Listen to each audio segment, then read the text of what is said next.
RC Podcast Lightbringers with your host, me, Jebro, you, Jebro. It's just Jebro. But also Jebro Unity with some amazing and awesome guests. Crew, Fodderscotch, and the Crichton Herald, aka Fornax.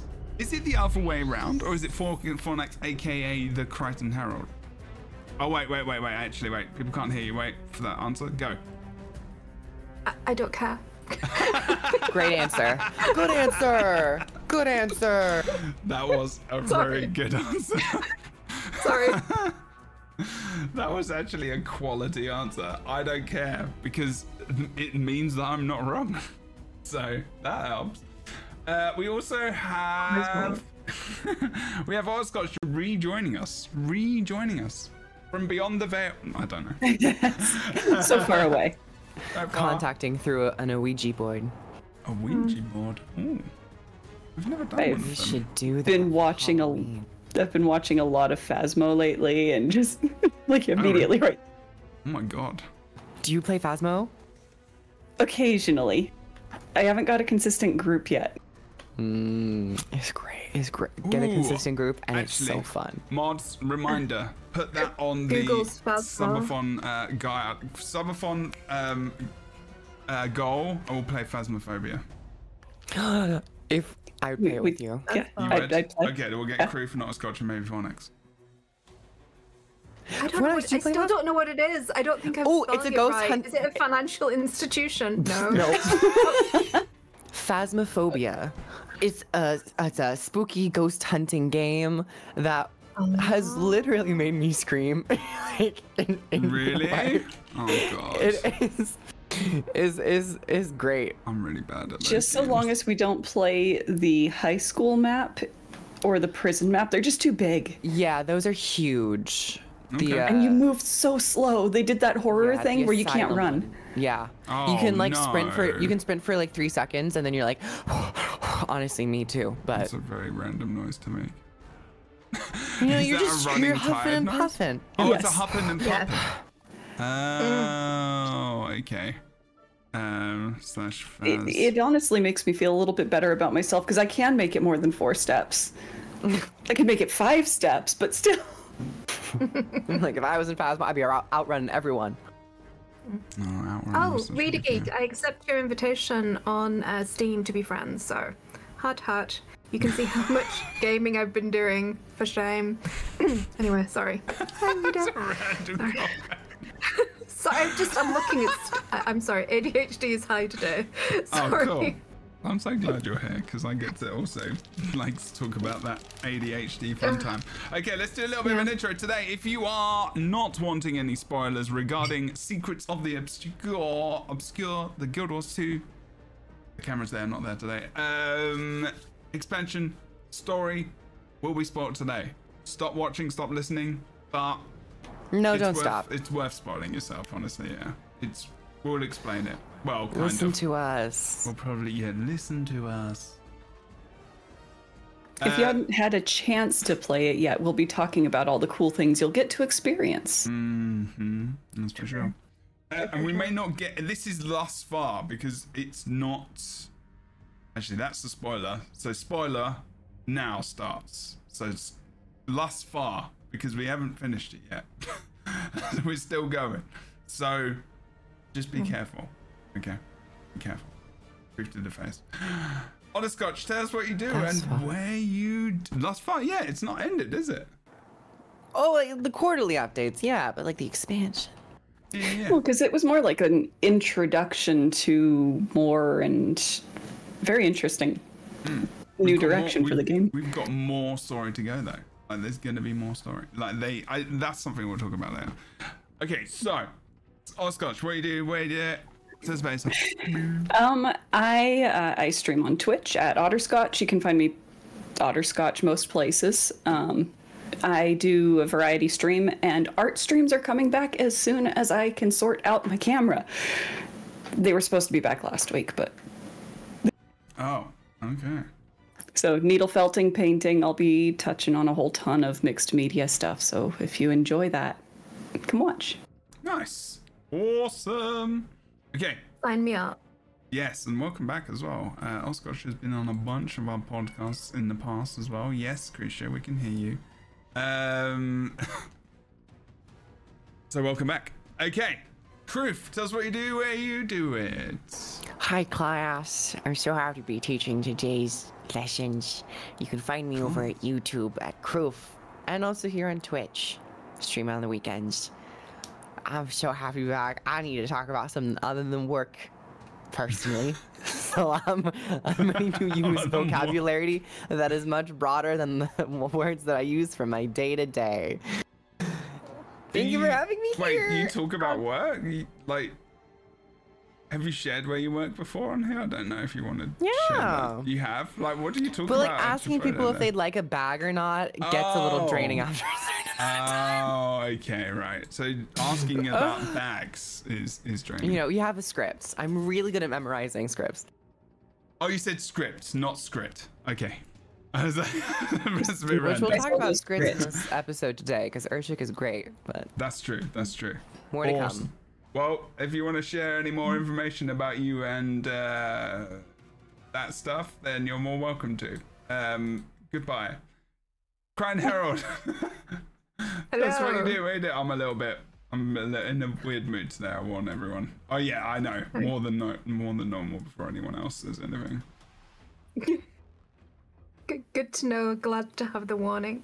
I've got a thing. Yeah, button. Hey, I'm Fornex. I am the Crichton Herald, or I'm the Crichton Herald Fornex, however you want to roll with that. And I make content over on YouTube. I've actually just put out a Paleo video because I'm a dirty stop out. I'm cheating on Guild Wars 2 at the moment. You don't need to call yourself a dirty stop out at the same time. That doesn't mean you are. You play other games. I play other games and I'm a dirty stop out. Okay, cool, I guess. I mean, I'm not sure what to do with that. I don't really leave the house. I'm more of a hermit stop. Is it possible to be a dirty stop out and a hermit? I don't think so. I don't know. It depends. I don't know. There's so many things possible nowadays with VR. You know. I'm working on it. If you know what dirty stop out is, Google it. I did just have to Google it. I did have to Google it. Okay, we're not going to expand the podcast. No, let's So not. you withdrew from higher education? I don't think that's what it means. It's not what it means where I in come North from America, anywhere. it means withdraw temporarily from higher education or employment. In British, it does not mean that. Really? What? Well, stop out. The phrase stop out. Stop out, drop out. Okay. Yeah. Right. Okay. Definitely not what it means in Cumbria. That's what all I can tell you. Or anywhere else in England. Possibly not, no. But yeah, I make content over on YouTube. I'm going to be doing. I actually haven't done my review of Soto yet, which I am going to do next week, because we have plague at my house. So yeah, it's been a fun week. Kill me now. Okay, yeah, but no, we're good. I'm happy to be here talking to all you beautiful people. Don't kill Fornex, please. You should get like one of those witch doctor masks, or those like. Oh yeah, not witch doctor. What were they? Like Ravenbeak. Yeah. The hook. Plague doctor. Plague doctor. Witch doctor. Well, we put a little like cross on the door and a bell outside the house so people know, so it's fine. We're fine. Oh my god. Jesus. We really didn't. Jokes aside, keep safe, people. If you want to wear a mask, wear a damn mask. And that's the last thing we'll say about that. Okay. True. We're gonna go through the story. All we're gonna do is we got Kroof has done some wonderful gameplay and it's very cinematic, so I'll mostly be using that. I might use a little bit of my footage here and there to compare. But other than that, yeah, we're gonna start. We did do a little bit of we did like chapter 1-ish and 2 kind of with Aurora Peachy. We might just float over it though. I think we'll float over it to kind of give you a little bit of background information and what we think and what we thought and all the stuff, especially after it's been now a month-ish. So if you see the wonderful gameplay in the background, that is from Kroof's channel. Go to youtube.com/Kroof, right?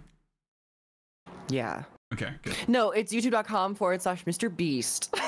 Oh, okay, cool. You might not see it there. Oh yeah, you always sit. Okay, just changing the subject completely. I'm sorry, I thought it was Mr. Beast's twink. Anyway, carry on.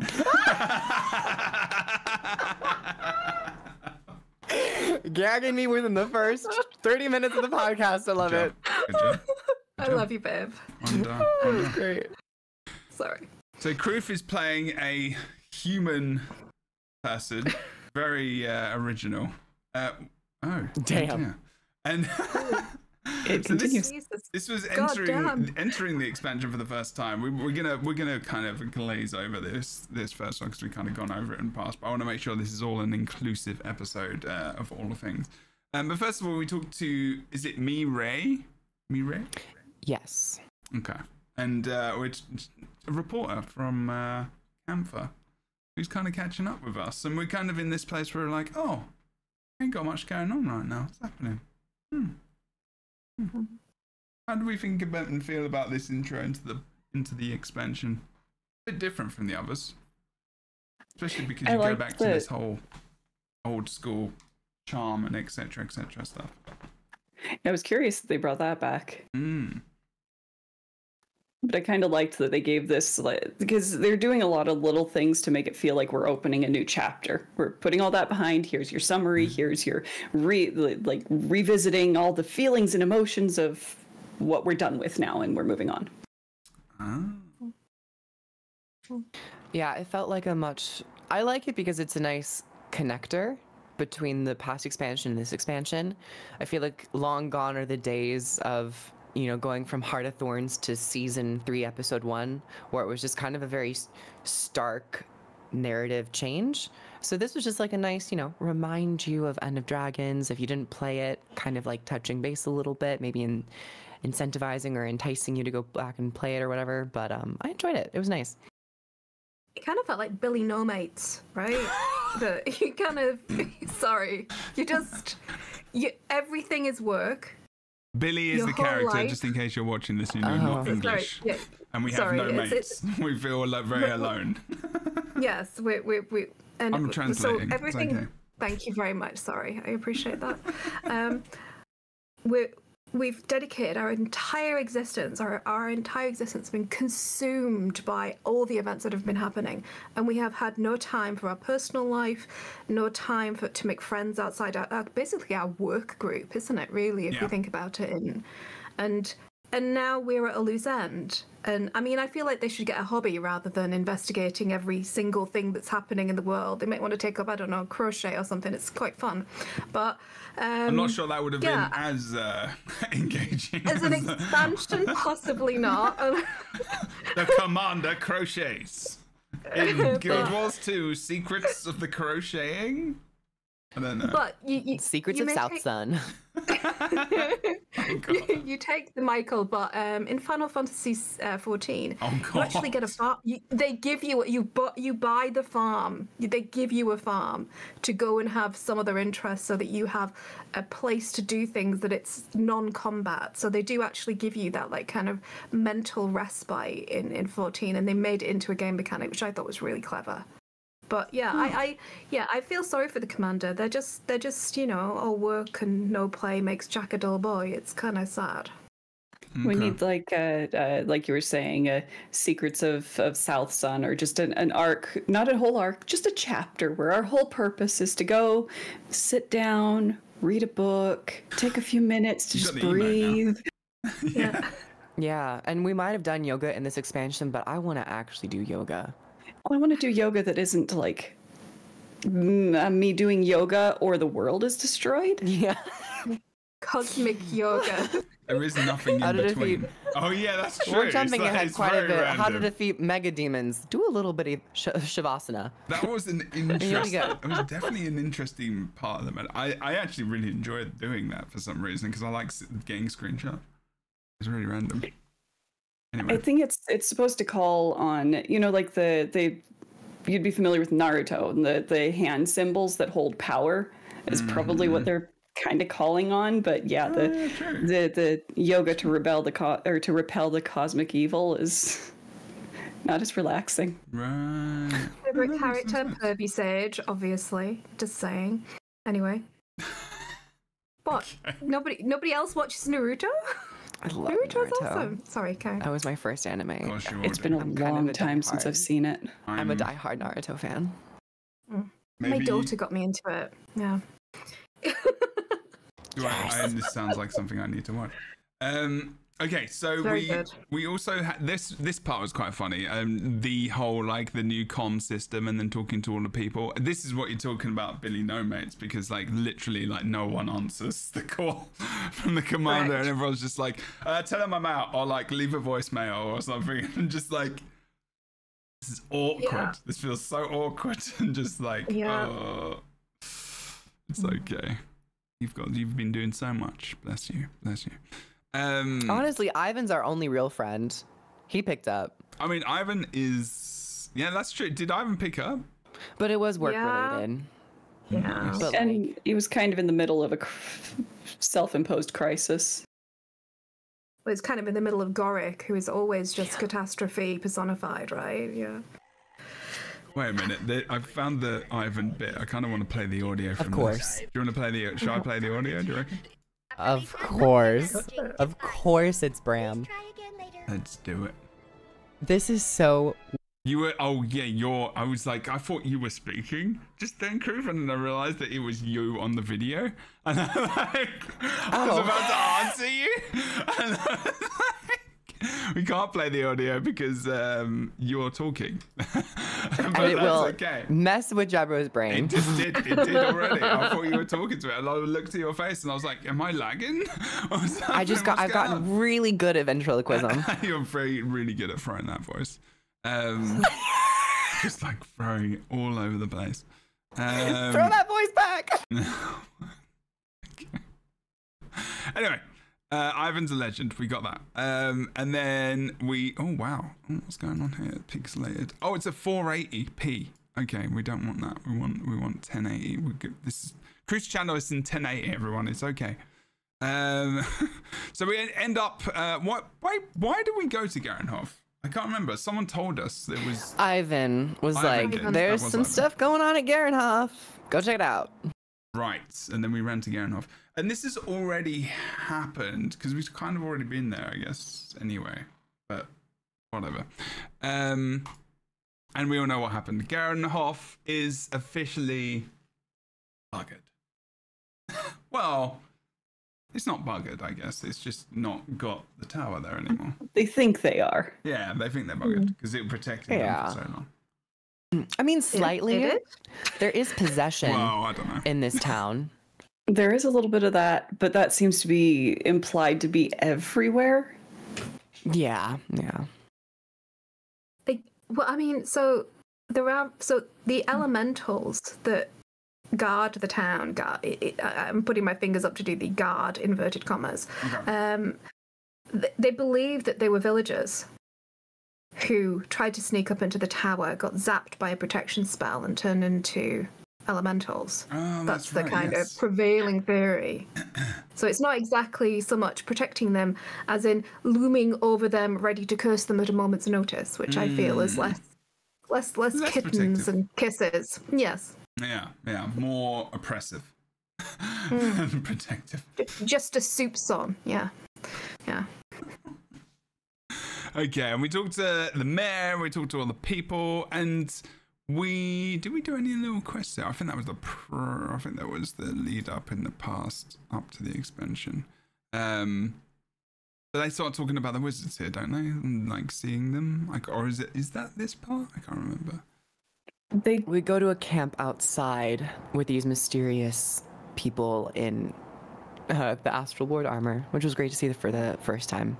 Right. And then we like kind of stealthily, sit up in our little perch and just examine the area.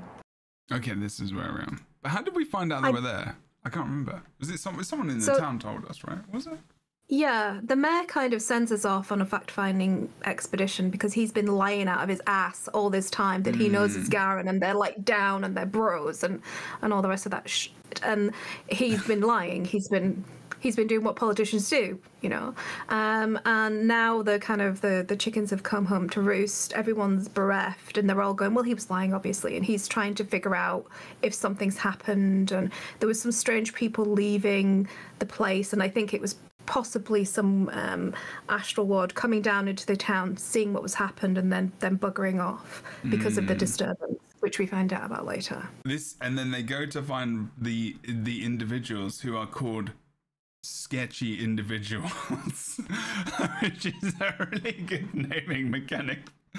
And they're all like, aren't they dressed on like the Rift Hunter? I think some of them look like they're in Rift Hunter armor, but predominantly like Norn armor, I think, as well, until they kind of reveal themselves, I guess. Yeah. Sketchy individual, I forgot about that. Oh, you were playing story while someone else from Maroon and that was like standing right next to the NPC. Amazing. Anyway, so we're here. There's in high places. Yeah, that's right. That's right. Stop talking to me. That's my cat. She's making noises. We could use more cat cameos. Yeah. I know. I'm she's just going silent, and she's like, like that. And I'm like, what do you want? You just want pets? Yes, I know. Sorry. She's just being part of the conversation. She is. That's what she's doing. She probably thinks I'm talking to her. Okay, but then we go into the instance, and this is where we find out. We find the Astral Ward, as Kroof says. You know, we see them in their outfits. They're doing. Did they track a rift here? I guess that's why they're there, right? Did they track a rift here, or did the rift randomly open up here? I can't remember. They were. I think they tracked it there. There's like some innocent bystander NPCs who are being possessed, and they've had to like put them unconscious, hold them unconscious to sort out the possession. And righty ho, got ya. Okay, because we have to fight them first, and then we end up going to the camp. And they seemed pretty ready right before the rift. They were like counting down to it. That's right. So there was quite a lot of. What did you think like when you first came across the cryptus here? Was it like, ooh, exciting, this is cool, this is great, like good intro for them? It's quite dark and misty, and like I think it's a good intro to kind of the cryptus here, I guess. Oh no, there's a random ad. I loved the lighting change. Yeah, I thought it was really good. Oh, you better watch that ad. I watched 5 seconds of it. Yeah. And I mean, I don't think it was as impactful as, say, like Path of Fire's introduction with the Forged. I don't think anything has matched that level of introduction since. And I mean, it was nice to see the cryptus, but it was kind of like you just walked out and the cryptus were just right there. I think it would have been maybe a little bit better if it went straight into this stealth mission, and the first time you see the cryptus is when that big rift opens. It was a little weird that there was just 3 cryptus there. In retrospect, like thinking about it, I think you could have just done this one first and then the rift open. That's what I think as well, because I was like, I just went back in the footage and I thought, oh, have I forwarded way past where the whole bit with the stealth? Because it was like, yeah, it feels more progressive. Like a natural kind of lead up, right? I guess. That's true. I enjoyed the Scooby-Doo vibe. I did. I thought it was quite fun. And I liked the fact, and I wish that we could get more of the night actually being dark. I like that. I think that the nights are too light. At least we could have a couple of minutes of proper, uncomfortable darkness interior. I would like that. And they could even do it zone by zone, where some zones are always going to be your safer, cheerier maps, but others are just, night is threatening. That would be cool. Okay. I loved what they did with the lighting in this instance. We do not say much. It was kind of one of those things where it was delightfully novel, where it's like, this is really getting ominous. This is really getting creepy. Very true. And then they kind of, everyone, this bit was funny, where you kind of hide and everyone's in the same area and you're just walking around and you're like, wow, there's like 20 people here, huh? They did not see me. I remember like standing almost in front of them and just being like, oh, this is awkward, but okay. It's just so dark, we just slip into the night. That's true. That's true. I honestly just got the feeling. All have ADHD. I just got the feeling we were just so distracted and so disorganized that I'm like, I just walk into camp. They think I belong here because I'm just walking like I do. Amazing. Exactly.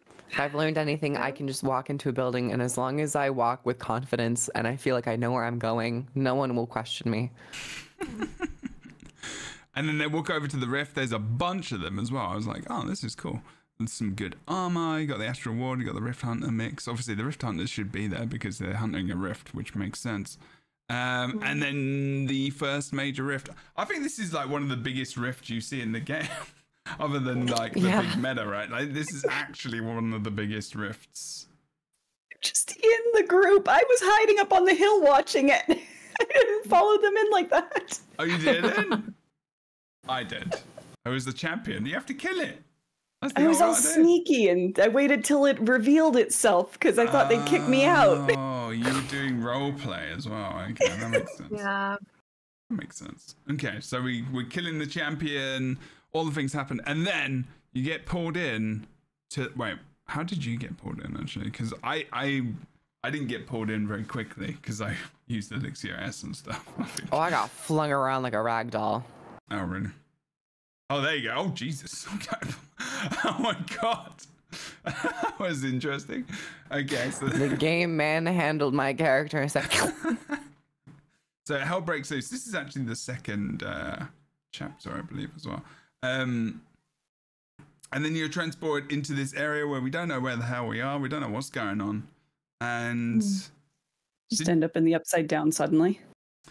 Yeah, we talked about that being very familiar and like feeling like a very kind of Stranger Things-esque.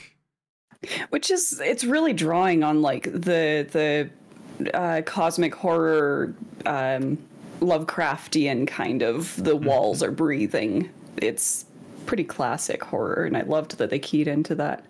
Oh yeah, there's way too many tentacles in this to be not Lovecraftian. Well, I've kind of speculated on a number of conversations that I've had that this isn't actually what this place looks like. This is the corruption specifically of Epoch, rather than how the realm is itself, because he seems to have this outsized influence and has done for a considerable period of time, and I feel like this is his corruption, because when we talk to Pather later, this is not necessarily a spoilers ahead. This is not necessarily a demonic realm as much as it is a realm of dreams, and dreams are not they're neutral, right? Okay. A dream reflects everything. It's not necessarily evil, and creatures devouring or being sustained by emotion does not necessarily have to be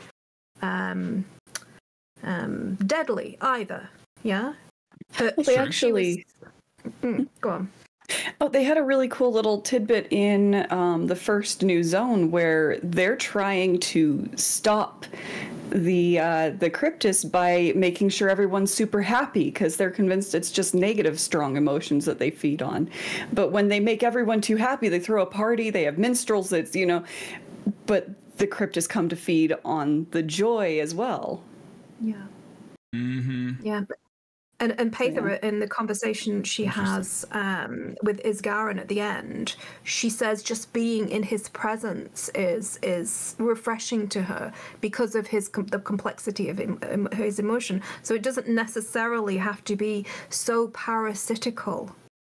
And I feel like the parasitical nature of their interactions, and possibly even the representation of them, is a reflection of Epoch and his corruption. If they're self-actualizing, then they may look different by the end of this whole arc. They may be very different in aspect. I would love to see that. Oh, something in chat. Monsters. Go. Monsters Inc. I'm sorry, I just read that. It feels very much like that, right? Yeah. That's true, actually. I like what Ernadar said in chat. Look at the portals in Nekavold, the crystal ones to the mini dungeon, which was daily today, and on this window any resemblance. Yeah, that's interesting actually, because I was thinking about that, like the similar kind of just construction of the area. Like, so this, do we know where this? Is this in the Demon Realm? I can't remember. Like, where is this place? Yeah, this is in Nios. This is there, like, right, okay. Interesting. We don't know how it works. Sorry. No, you go, you got it. No, we don't know how Naos works, because if they say it's the realm of dreams, so is it just a reflection? So is this the ruins of Echoval with the beautiful stained glass windows and or is it actually a realm unto of itself and it has its own representation? We just don't know how it works because we don't understand it and we haven't been told how it works yet. And it has that very big similarity of like the platform and everything else, obviously, like Deimos and where Deimos is as well. So it's like, you know, the similarities and whatnot, which they talk about later as well. But it's just interesting how there's just so many different aspects of areas in this just one room. Where I'm like, oh, okay, it kind of feels like it's brought a few expansions together, if that makes sense. Or some, at least like stories or living world and whatnot. Okay. And then what did you say during this? Is this your first story playthrough you did on this, or is this your first reactions? It is first reaction. Okay, let and me first see. Playthrough, first everything. Let's see what you said. Maybe him. Who are you? Ooh. Your mind is perplexing. Your thoughts are pungent. Where have you been? What is this place? My home. Tell me, flickering soul. What Get away from me. are you? You're just like, get away from me. You're just like, oh, I think everyone was like, let's just back up. Yeah, absolutely. Because And he doesn't let you. no, he's very overbearing and very like present and very invading your space is the word I think I used. I was trying to back up so I could see his text bubble, but Yeah, that was hard work. I can do that. I think the animation of this guy is one of the best in the game. I just really like the whole... they put a lot of thing. animation work into his like wings. For sure. It's weird because they're like wings, but they've also got hands on them and like other things. I'm just And they're like, chunky. yeah. He reminds, it's like almost beetle-like, Oh yeah. insectoid kind of. Like spider mandibles in the wrong place. Yeah. Oh wow, you died far. It took me like 15 minutes. I thought I was supposed to survive, and I just kept going. I think you're supposed to die quick, and I just didn't here. You're like I think they've changed it since. Like you're supposed to die at specific moments. That's not quick, but not too long. Because if you die too quick, then the next dialogue won't trigger. And I actually was in this for a bit too long because I couldn't move. You only have one dodge, and my healing and my build wasn't really set up to sustain this type of attack and this type of damage. Yeah. So it was. I actually did end up getting annoyed with this, and I think that for the initial release, this was poorly designed and balanced around like the timing of when dialogue triggers and how survivable you can be. Yeah, they probably should have got all of the important bits out there before you maybe did the comment. I don't know. But... There's like other story instances where they've made it very clear that you're not supposed to survive. There is no way you're winning this fight. And I kind of feel like this one gave you a little too much hope that you could, or that you were intended to. And then when they fully healed, that's when I realized, because I got down to like 50% or something stupid. And then like he just was healed. Like it was, I was like, oh, okay. Because I just had Elixir S and stuff, and like I would just heal up, and then by the time he did his big attack, I'll just use that and then use a shield, and there we go. We're all good. Okay, so in the end we lose, and we get teleported out, and we're in this kind of... This reminds me of like Dead by Daylight or something. Hiding. Like, yeah, like when you're walking down the alleyway to try and get out, and you've got the hiding spots. Oh, you actually went and hid straight away. That's good. I got caught in this bit. And then I did get caught too. Oh, you did? Okay, good. I think that's kind of cool that you did actually, because it just gives you... Because I was like, oh, his cone's out of reach. I'll just like walk up behind him, and he was like, he said, hello? Yeah, that's kind of random because like, you normally that would not happen, right? But like, because I guess because we're so close to him, it doesn't matter. I appreciated that because it's not like something you can easily cheese just by like walking behind him. It's like, of course they would notice that you're walking right behind something him. Like this would notice you. This is also interesting though that you're hiding in the trees where there's like literally like you could really definitely be seen. But like still, yeah, I get that it's a mechanic, okay? It's a bit They could have thrown like an invis on you when you hide, but you are very visible. Yes, this is true. Thicker bushes would have been cool. I did like this bit. I know. I really, really, really like the voice acting as well. Like the voice acting of Cerberus is just like tiny. So good. So good. Okay. We get to the end of the corridor. How do you feel about this, Crown Herald? What did you enjoy this a lot, Scotch? Like how did you feel about this bit? Was this scary? Were you afraid for your life as the commander? After you, Outtro. I mean, it wasn't the same kind of fear as we've had in other segments in the game. At this point, I was like, I know this is the start of the story. Mm-hmm. This is very early.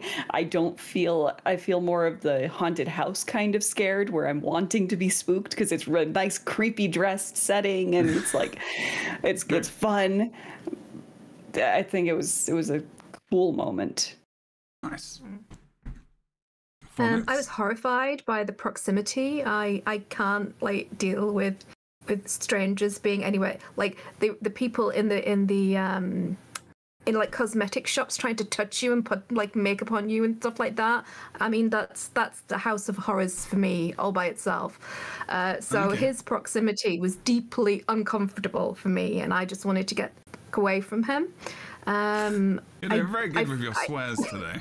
I'm gonna say. Thank you. Yeah, the self-bleeping is really impressive. Yeah. That's true.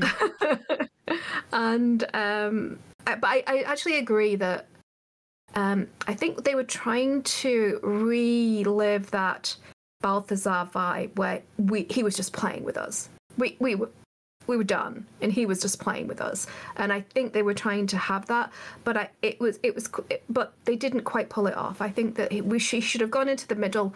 We survived for a little bit, and then there is a set moment where he just goes, "No, we're done," and he does that, and we're down, and then it moves on the story, because I popped up and back down and up and back down, and he kept on doing like a jaunty jump back to the middle, which kind of broke the immersion and kind of broke the kind of this fictive spell of this big narrative moment where we've been dragged to hell, quite literally. So I would very much like it if they could just have it so that we have one cycle.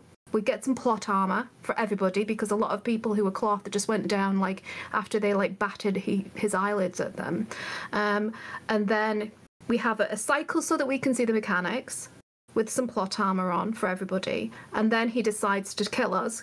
We're down, and then Pather comes in our mind, and then we get the the second horror of this kind of like mental invasion, and we don't know whether it's good or bad, but we're going to take any help, it's any port in a storm.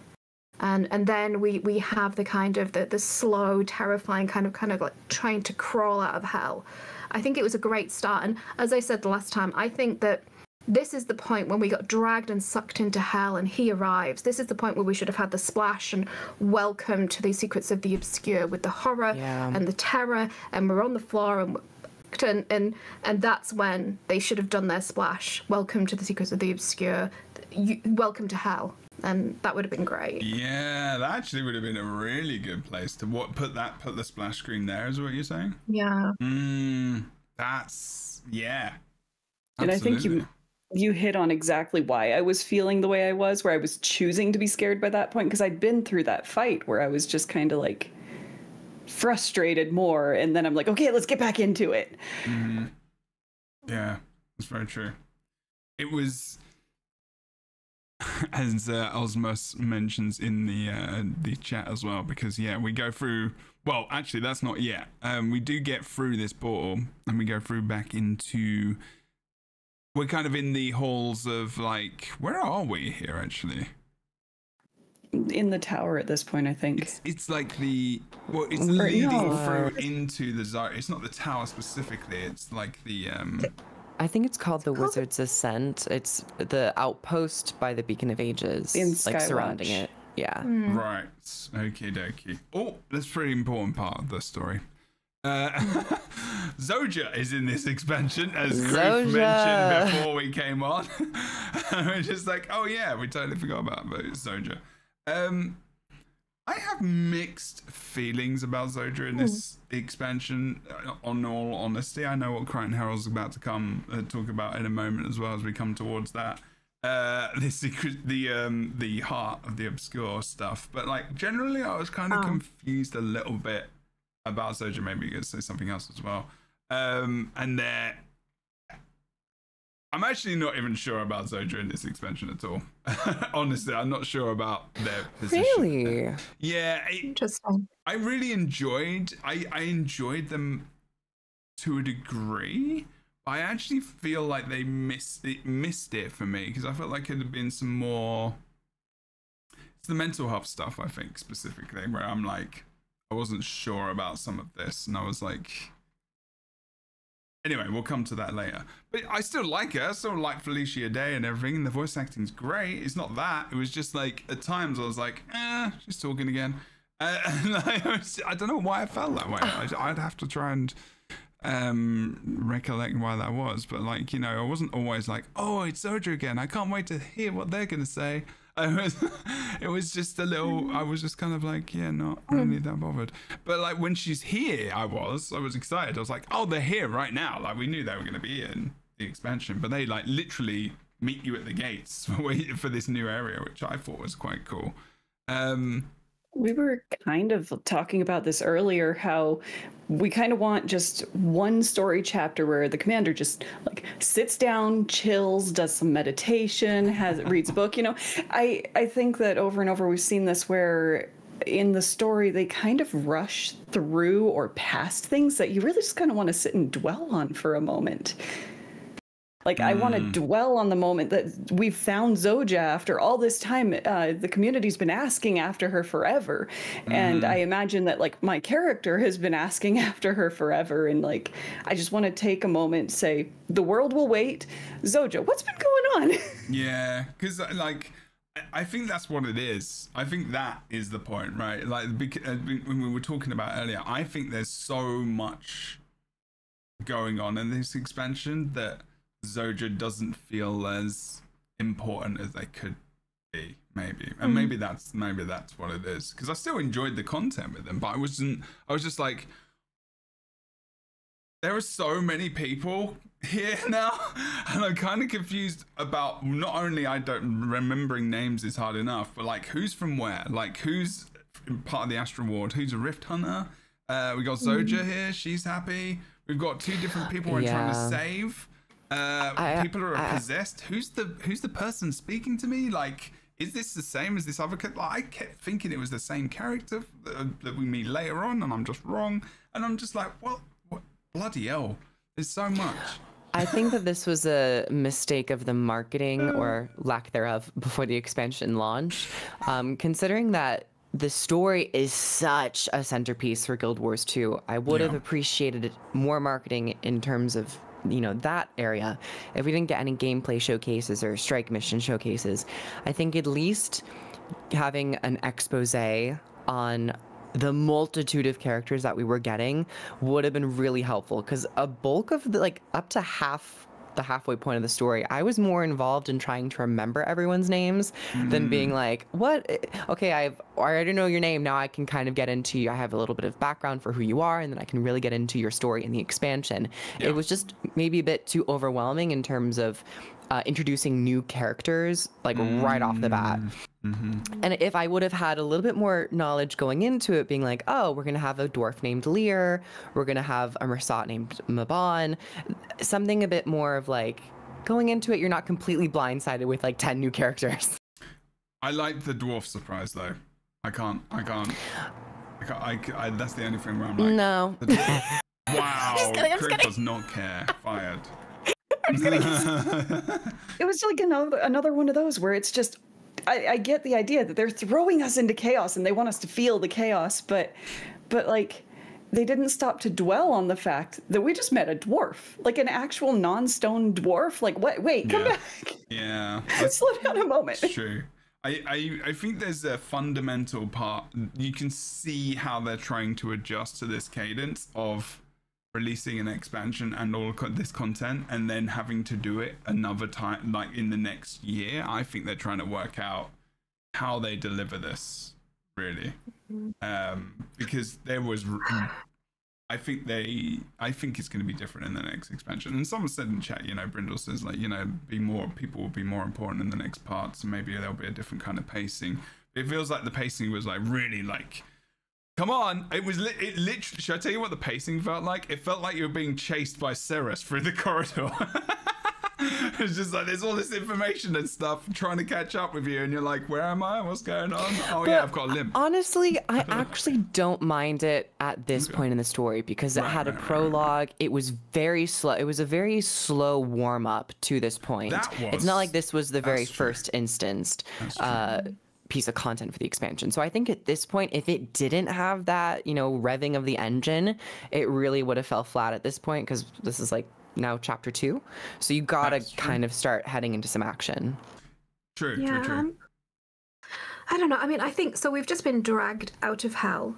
We were ravaged with disease in there that crippled us. I think that they could have taken a moment for us at that point, and they could have role played that we were recovering and that Zoja was having to do some of her wizardry magic, demonstrating, showing that she had new powers, showing that she was a different person to the person that we knew, or rather didn't really get to know, because her character was quite adversarial. Oh yeah, absolutely. Because of her grief, and she was going through grief, and we never really got to the end of that. She forgave some people, and she had a bit of pathos at the end, but they had to put their shit to bed because they had an elder dragon to deal with. So regardless of, and that's not how grief works. Yeah, you can move through stuff and get on with stuff and do stuff, but to really work through it, it's a process as well. And everyone here unfortunately it comes back knows. For you. Oh yes, yeah. But I mean, the problem I have is never really the story with Guild Wars 2 because the writers are great. The problem always is the story, how they're able to deliver it, and it always feels like they just don't give it enough room to breathe. I know that there's always a balance between gameplay and narrative direction, but I feel like it's not quite, the balance isn't quite right. And this whole, once we get to, I think it's called the Tower of Ages, is it, or something like that, the Tower of something or other. Once we get there, once we're popped out of Naos, I feel like they could have taken that moment. We get introduced to her, we see her as a different person, we get introduced to this gentleman who helps us again, and then after we've had this brief respite from hell, then we move in, and then we have then you can have a compressed pace because now there's a threat coming, and there just was, it's like when they killed off Aurene. They brought her back too quickly. They didn't allow us to sit and swear and sort of steep in the misery and the grief, which is what you want to do. You want to make your viewers suffer with you because we're here for the emotion. We're here for the ride, and they didn't let us stew in it enough. See, and what it was Fornax just too wanted quick. was like a funeral procession for Aurene. That would have been so good. No, I wanted her to come. I wanted us to be in the middle of a battle. I wanted us to be in the middle of the battle, getting our asses handed to us, and then we clip her with our magic, and then she shatters and comes back to life. After we've gone around and told every single leader that they have to get their people ready because we're all going to die. That's what I wanted. That would have been awesome. Yeah, that should have been great. Yeah. But yeah, just that. Going on, Oscar. The moment to breathe. I've noticed this pattern with, like you were saying, the story writers are great, but then when they're actually designing the gameplay around the story, their story always starts like this and then does this and just keeps going. Whereas if you're plotting out like a book, right? You build arcs, you build moments. You always want that moment of rest before it escalates again. You don't want to write a book that just keeps going up and up and up in intensity forever, because it's exhausting, and you don't get to know the characters, and you don't get to sit with the weight of what's happening. Is that actually? I think this expansion did do that a lot better than the other expansions, because there were many points within each chapter where you go, like the instance itself. It's the entire instance is you just talking to characters, and it's not like going and fighting another monster. So I will say that this expansion has improved on that front. From my playthrough, I felt like there were many more moments of pause rather than always going to the next one, like from Tangled Depths to Dragon's Den, where it just didn't stop. So I did appreciate that from this expansion. Are you talking about like the breaks with like getting rifts and stuff like that? Or are you no, talking like about literal, going, like a whole instance is you going to the nurse's office and then just like checking your astral chart and like making sure you're okay, because that's maybe what we were talking about in terms of like that recovery process. There was that. It was just maybe a little in a different spot than what could have been. You know, things can be shifted around all the time, but there were moments where it was just trying to get your bearings. So I thought like that was good. It feels like they didn't use it as effectively, because like one of the downtime moments is just to introduce a whole new set of characters and not get to talk to them. It's just introducing them. The nurse sequence was used to like let you see some of the possession, was to introduce to you that idea of being possessed, and not really like Fornax was saying, it'd be awesome if like Zoja were right there helping you in that moment. So you get to use it as a building block, a connecting moment. Okay, right. Oh, what? Whilst you're doing this one thing, you then have the character one of the main characters coming in. Okay. Because it's like it's a slower moment, which is great. And you're right, they did do better on giving you moments to pause and think. But it felt like it was just slower, just a breather, and not a supporting moment to the rest of the story. I do think the character could have been different. I think it maybe could have been Narcisse. Because as like the Astral Ward cast, Narcisse is the most healer-like. I don't know if it would make sense for Zoja necessarily to be in that position, but I guess like accompanying you on your doctor visit, I guess, you know, could have been nice. I played through on as an Asura, and it totally would have made sense for my mentor to take that excuse to be with me for a moment, or even for my character to ask her to come along. No, that's true, yeah. I had to think about some of the kind of Asura parts of that, that's right. I mean, I want to clarify, we're kind of nitpicking here. The story, the fundamental framework of the story is really good. Yeah. Absolutely. Yeah. So what we're doing with this podcast is we are really going into it. Like we're definitely not being vague, which is what I said we were gonna do potentially. So this is not going to be a 1 episode thing, because we're already almost an hour in and we're only on chapter 2 and there's 10. So this is going to be like 3 episodes for sure. Like we might as well give it the justice it deserves. So we just, if you're watching this and you're thinking, or listening to this and you're thinking, wow, they're being really critical, it's like, we're actually we all enjoyed the story, I'm pretty sure. And like, it's one of the best ones, I think, you know, expansion wise. I've really enjoyed this expansion. It's one of my favorites. It's not my favorite, but it's one of them. And yeah, we're just doing a story review, so it's not like we're ripping into the writers. We love the writers, we love what they do, we love the lore of the game. We're still playing the game. This is one of the big reasons we are still playing it.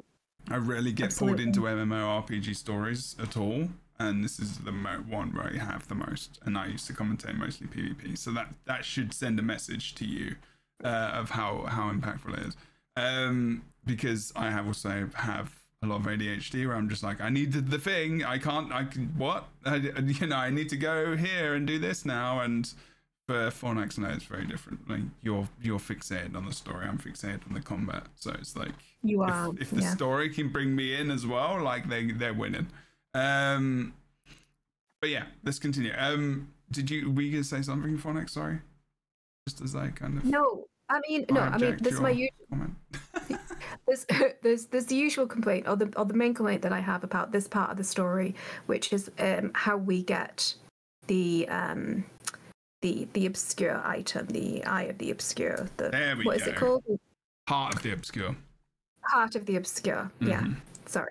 That's one of the maybe the eye main would have been better actually, because you do kind of seek out rifts literally, like with so actually that could have been a but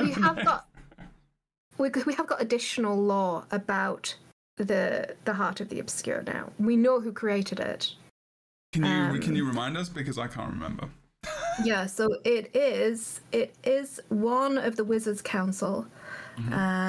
She is still alive as far as we know, but she left the council. She I'm just trying to find her name. I've got the wiki open because I looked it up today. Was it Waiting Sorrow? Yes. Yeah, I think it is. And she created it and left it behind. Was it Walking Sorrow or Waking Sorrow or something like that? I think it was Waiting. And Could she be. just didn't say it, didn't explain anything. No, she didn't. Yes, it's Waiting Sorrow, the Coden, and she was the kind of head honcho of the Celestial Bastion before she GTFO. She was also, people have speculated that she was in a romantic relationship with Dagda. Dagda, yes. Oh, really? Sorry. Yeah. Oh, wow, okay, that's cool. Yeah. Journals. And journals, indeed. and the Coden. Wow. Also, the voice lines. There were some voice lines that Dagda says that are very ooh. I like Dagda a lot, actually. She's feeling really abandoned at this point. Yeah. But yeah, so we do get more, but in the initial run through, this unique one-off irreplaceable item just being thrust into our hands is a bit odd. It's a bit jarring. Where it feels especially as a genuine critique, yeah. It feels like the title inspired thing, and it's just a special action key. You kind of forget you have it. Yeah, I agree. It didn't feel. It seems so important, and the way that it was bestowed upon to us felt very offhanded. Where Zojja was especially Zojja being an Astral Ward member, and at this point we are just kind of a guest, and Zojja's just I've been studying this thing, and here you go. It does feel a little oh, it doesn't feel like she has the authority to give it to us.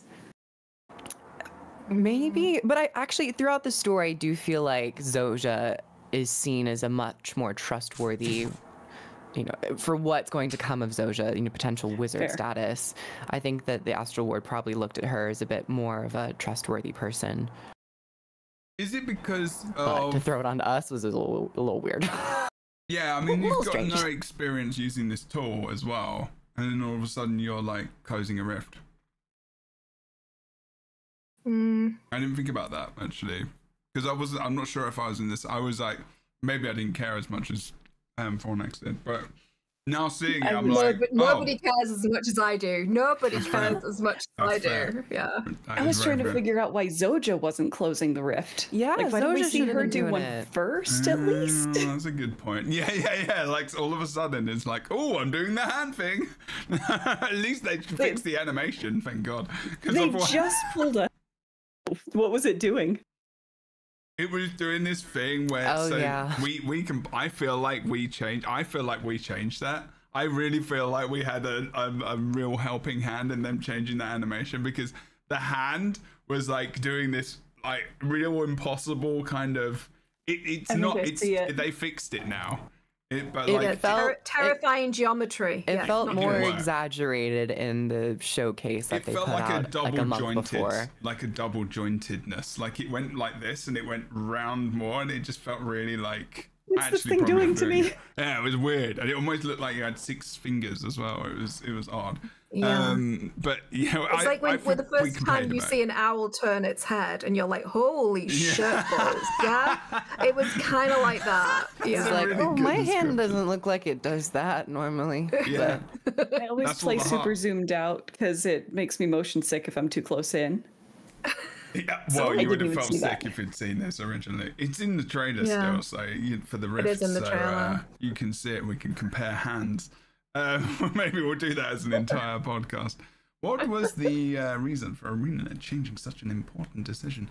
Or maybe it had already been changed and it was just like... Nah, Criff, we had a direct hand in that. We had a direct hand in that. The Lightbringers changed... Unfully intended, I'm sure. It changed the world right there. Okay, so we're closing the rifts. The cryptists are still kind of running after us, I guess, or they're gone. I don't know what's happening. I can't remember. Oh no, they're still about. We're fighting them because you edited it. Oh yeah, I cut all the extra fat. I was like, that makes sense. I'm not gonna show like 4 rooms of killing the same cryptis. Absolutely. Yeah. And then we're killing this. We're getting rid of this final rift before we go outside, and then. I mean, I'm actually going to play the audio of this. I'm going to see what you said about this because I'm interested. Exit the Undercroft. Oh, this place is beautiful. Oh, we're outside. By the 6. Are we going to get the splash screen? What's going on here? What happened? Are we going to get a title screen? Say the wizard's tower went a little rogue.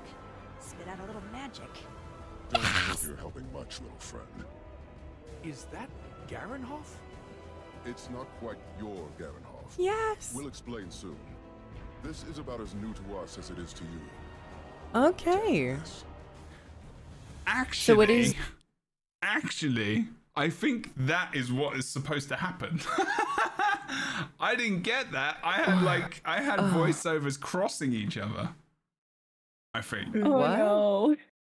Yeah. Just like audio chaos. Yeah, I can't remember or what it was, or like there was definitely complaints from many people about that specific intro. Like compared to Campfire, compared to like getting to Campfire and End of Dragons, there's no way you're gonna beat that. Like it's gonna be very difficult to beat that. There's no way this beats it for me. Cantha had a mastery of silence, screaming. And also it's Campfire, right? Like it was just and like that too. And the music was really it was perfect. But I was always confused why people, I mean, I do think it could have been in a better spot. I do. But it didn't, when people were talking about like the dialogue, I was like, it didn't feel too jarring. Yeah, I was like, it was like, is that Garenhoff? And it felt like it was a natural, like, camera view over to it. Yeah, mine broke. Was there other like broken dialogue? Many people's was broke. Yeah. Oh, okay. Now I understand a bit more because I was like, it doesn't feel that bad to me. I was like, maybe people really hated it. And I don't think the right dialogue was up. Like I think I went too far forward or back or something. It just didn't work. Or something broke. Well, there was a lot of audio issues in this expansion. It wasn't the specific audio recordings and the timings was off, and like you could hear events on the other side of the map and stuff like that. All issues that they've had before, but this time it seems like they all happened at once. Yeah, it was very random. But this was quite cool. Like, Jaren, I mean, how do we feel about that as like an entrance into, these new maps, this new region? How are you feeling about it? Good? Fun? I love the splash screens. I hope they continue with it. But I think Fornax presented a much better place to put it. And this is like a bit further into the expansion to have the splash screen, thinking back on it. So I think having it be when we entered Nyos would have been probably the best place to do it. It's pretty. They've made it's a beautiful environment to run around in, especially if you have a flying mount of some description. If you didn't have a flying mount, I would imagine that this is actually quite a daunting sight, because how are you getting about? I know that you can rent mounts, I believe, straight away, but yeah, I really should just play it without my mount to see how that is. But it's beautiful, the environment, and the environments always are. Their environmental storytelling is always almost flawless. And I stand in awe of them for that. The way that they do it, I'm always happy to be exploring one of their maps. And these are no exception. So. Okay. Scotch, any thoughts here? Do you want to add anything? This is a terrifically cinematic spot. I love that they get that if they were going to pick anywhere other than the first glimpse at Nyos, this is a good spot because you've got the, like, it's looming, it's stormy, chaotic, it's giving a good tone. And they do give you that sky scale, like, right away, and you can mount your sky scale, your borrowed sky scale from anywhere in the map. So you do have that. But yeah, if you're coming in on an account that doesn't have any mounts and you've never played with flying mounts before, that would be really intimidating to see. Oh yeah, like how do I get to these places? What do I do? Because if you're on a sky scale, that actually is going to be really hard. Because you understanding you need energy to get up there. Yeah. Okay, there's an important part which I do need to listen to, and it's Crew's reaction to dwarfs, and I think they edited it out. So this is going to be basically whether or not you get in or out of the artwork for the Lightbringers. Let's see. So it is new to them. Interesting. Help an old sack of iron. Lear, we're coming. Lear? Is there a dwarf? Old sack of iron? Oh, it is a dwarf. Still adjusting to the split. Facet of emotion. Wow, that was it? that was your whole reaction? Oh, it is a dwarf. There was a reaction, at least. There wasn't like, I was just more so focused on being right, Jebro. I just wanted to be correct, and I was right, and that's all I needed. Are there any other reactions here? Unwanted attention. Not that I had any say in that. Nah, you're trying to give the story, I see. There's a purpose for this video, it's okay. At what point do they reveal that he's not stone, though? Did you catch on to that right away, or was that later? Yeah. I didn't really care. Oop. I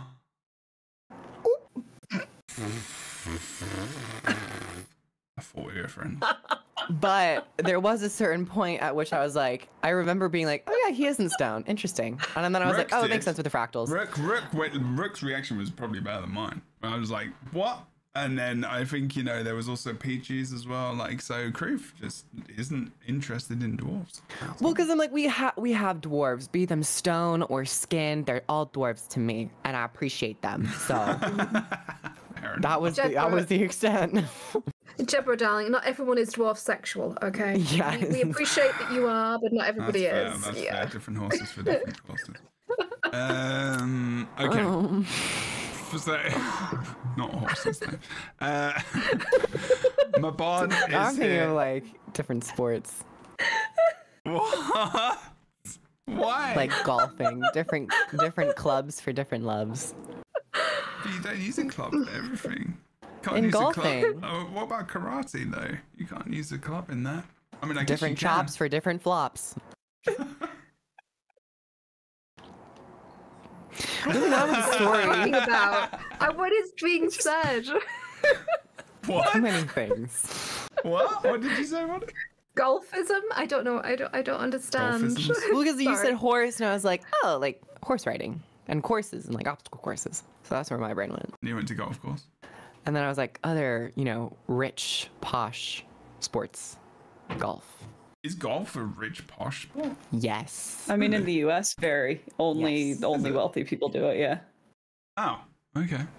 Business. They're super, super expensive to maintain throughout most of the states. The climate is not friendly to courses, to like the grass you need. So like, they're super expensive to get in.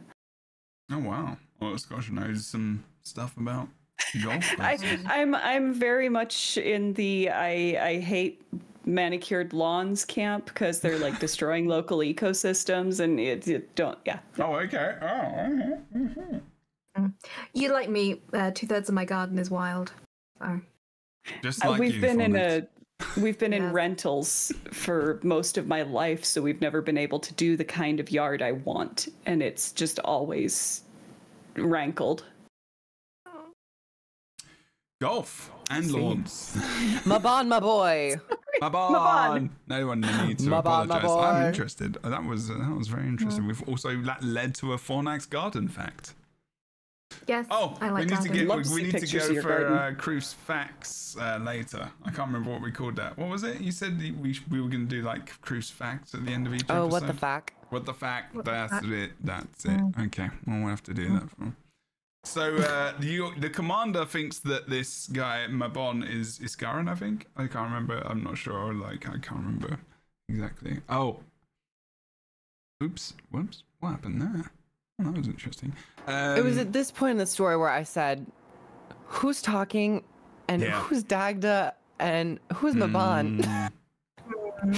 It was this point I got a little overwhelmed with too many characters all at once, and I was like, literally, it took me 3 weeks after I finished the story to remember how to say Narcissa's name. I just kept calling her Narcissa. I was like, I don't think I ever said it.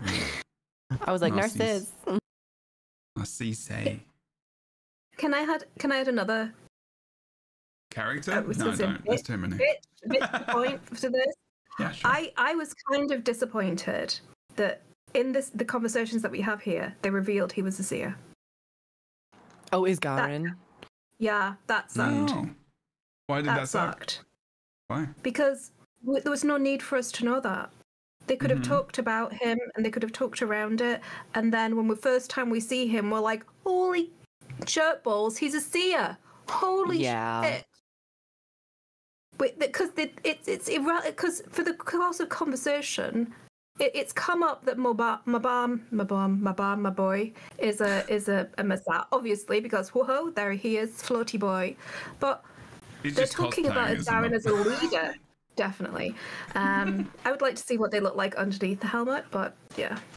I would have totally took his helmet off when he died. I would have been like too curious to know. But anyway, disrespectful. That's like taking Spider-Man's like hat off, mask off. Yeah. At this point, I'm convinced that the mask is like fused to their face or something. I think it is. I think there's nothing under there.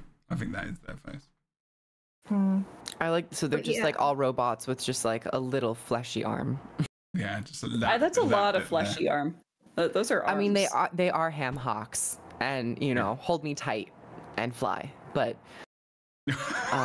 tiny dancer. I agree. I agree, Fornax. But like, just in the trajectory of the narrative, we would have been waiting a long time because we don't see his Garen until like the very end. Yeah.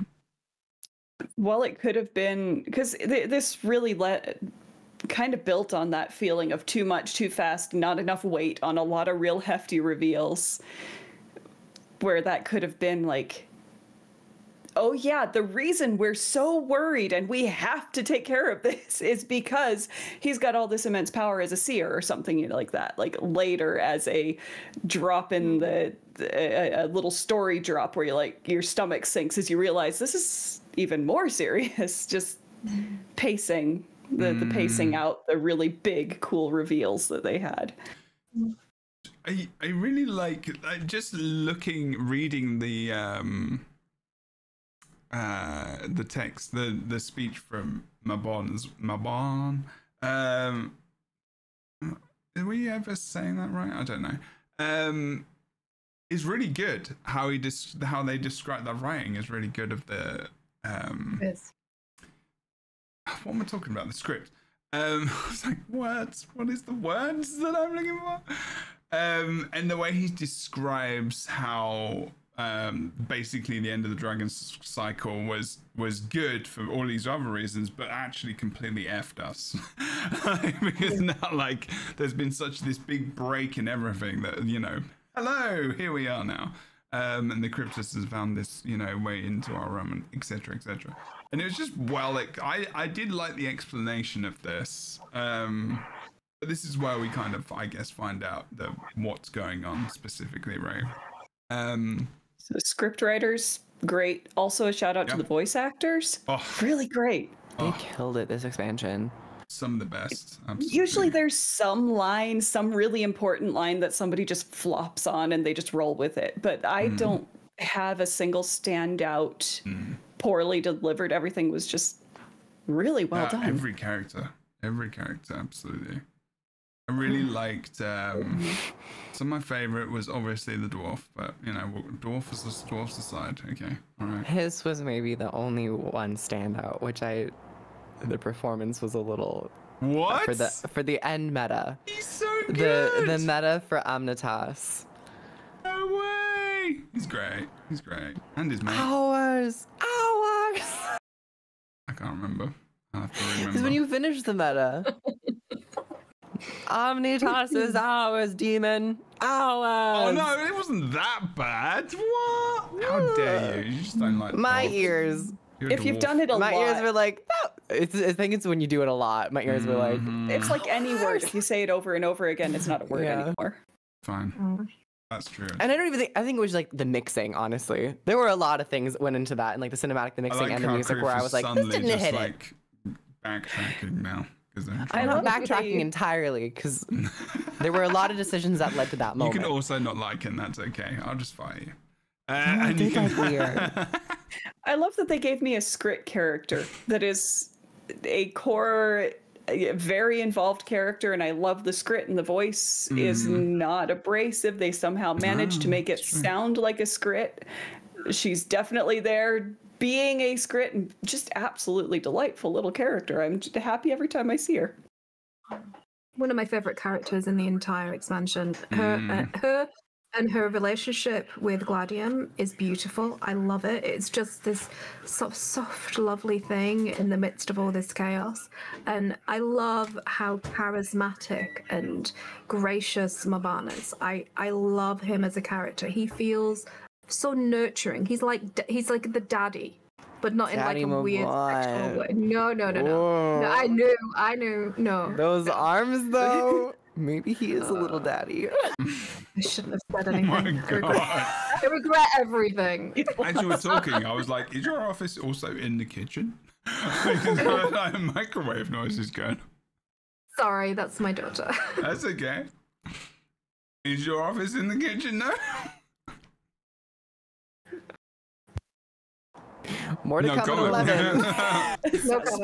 Spoilers of Crichton Harold's household.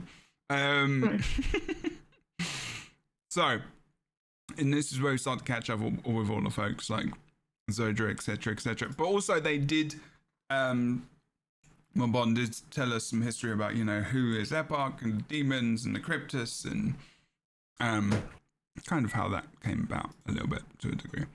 And we kind of catch up with Zodra as well, and she told us, I guess, how she got here to a degree. It wasn't like huge detail, but they talked about how they helped heal her and blah blah blah. And I think someone had mentioned this earlier in the stream, but Zoja's character arc, which is I think what you wanted to see, and I think many of us wanted to see, is really in her journals, which you get after you finish the main story. It's a collection you go into, and there is a lot of journal entries that explain her character arc and her journey to this point, and also her reflections on her time in Muguma, because there is a Muguma fractal. So yeah, it's really nice. No, I need to go and check that out. I think I like it more because it's not like she's telling us, it's like she's given us permission to like see into her soul, into her journal. It feels a lot more personal. Okay, that's cool. Maybe I need to go and I don't think I'll find him. I'll watch someone else's playthrough and do it. Is there achievements? Yeah, it's an achievement. Oh, yeah, it's an achievement. Okay, good. I'll do it then. There's even an No, go. Oh, there's an achievement to read all of the readable books in the Wizard's Tower library. And it was so sad because I'm sitting there doing that, and there was like a 4-page description of the Scepter of Ore and its origins, and I'm like just sitting there absorbing every word, and I watch as like 5 different players bounce in, tap the book, and run away without reading. That was me. That was me. One of those 4 people. That was me. Heathen. Yeah. I am. Can I put... So I found this section... We've had rush, like screech to a halt, and now we're talking to people, and now we have all the time in the world to talk to people. I I liked the information I was given. I liked the stories. I liked all that. I liked the writing. I just didn't like the delivery. But I will say that when I brought this up last time we were on the podcast and Peachy was here, she loved this part because it gave her a moment to stop, to slow down, to interact with the people, to talk, to analyze, to do all those things. So this is a matter of personal preference for me. I like a piecemeal. Other people really love this style. So it's not kind of like there's no universal answer to this. This is like personal preference. That's fair. Yeah, I find I'm more neutral on this presentation because at the end of the instance, you're able to go and talk to these characters. You don't have to because it's nothing that is consequential to the story, as the most consequential and important information will be given to you in the next instance. So I think it's just a nice little thing that you can choose to do. Because in some ways, having all of this, blowout catastrophe, and then all of a sudden the instance is over and they're all just standing there and you can't talk to them, that also is sometimes a little awkward in certain instances, I felt. So I prefer to be able to talk to someone than not be able to. For me, I always feel so pressured when it's rush, rush, rush, and then talk to everyone. All of these speech bubbles pop up, and I've got like 10 minutes of dialogue to listen to, and it always felt like there was so much to listen to through it all. That was especially the case in season 4. I definitely felt that. But I feel like it's, at least for me, a little bit, easier to kind of consume all of the dialogue now. Here's a funny thing. The very end of the story I felt was paced great. Mm-hmm. I felt like the further that we got into the story, the more footing they had. I feel like they felt like they had to give us all this information so that they could just like, it's like the monologue at the start of the Lord of the Rings. Let's just get everyone the information. Everyone, 3 rings, blah blah, under the sky, dun, and then we're off to the races. And I feel like they just wanted everyone to be on the same page as the story was unfolding. So it's totally understandable because not everyone is a lore nerd like me.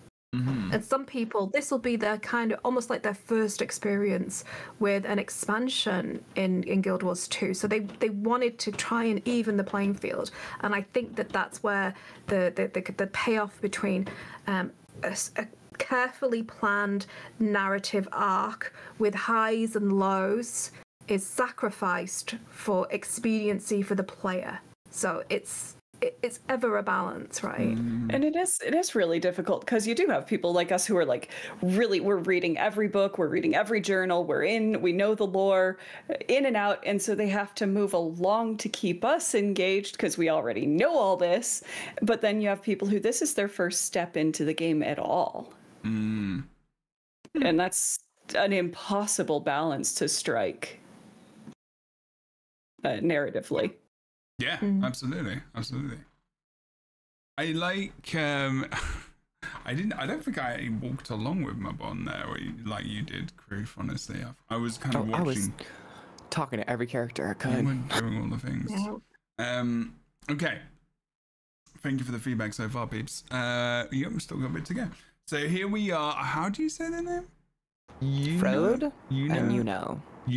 Okay, Yuno and Frode. This is the first time we meet Yuno, who is, they always pick the very interesting looking Asura faces. I've just got to say that. I'm just like, why didn't you pick that face? I mean, that's fine. I think it's because most people don't pick it. Probably. That's probably so it's much more, it's much more bespoke, and it stands out. Bespoke is the word I would not use, but like, it's definitely more polite than the one I was going to use. Haggard was the one I was going to use. Well, I mean, that might be appropriate for the character. That's true, actually. Yeah, that's probably true. It's a little old.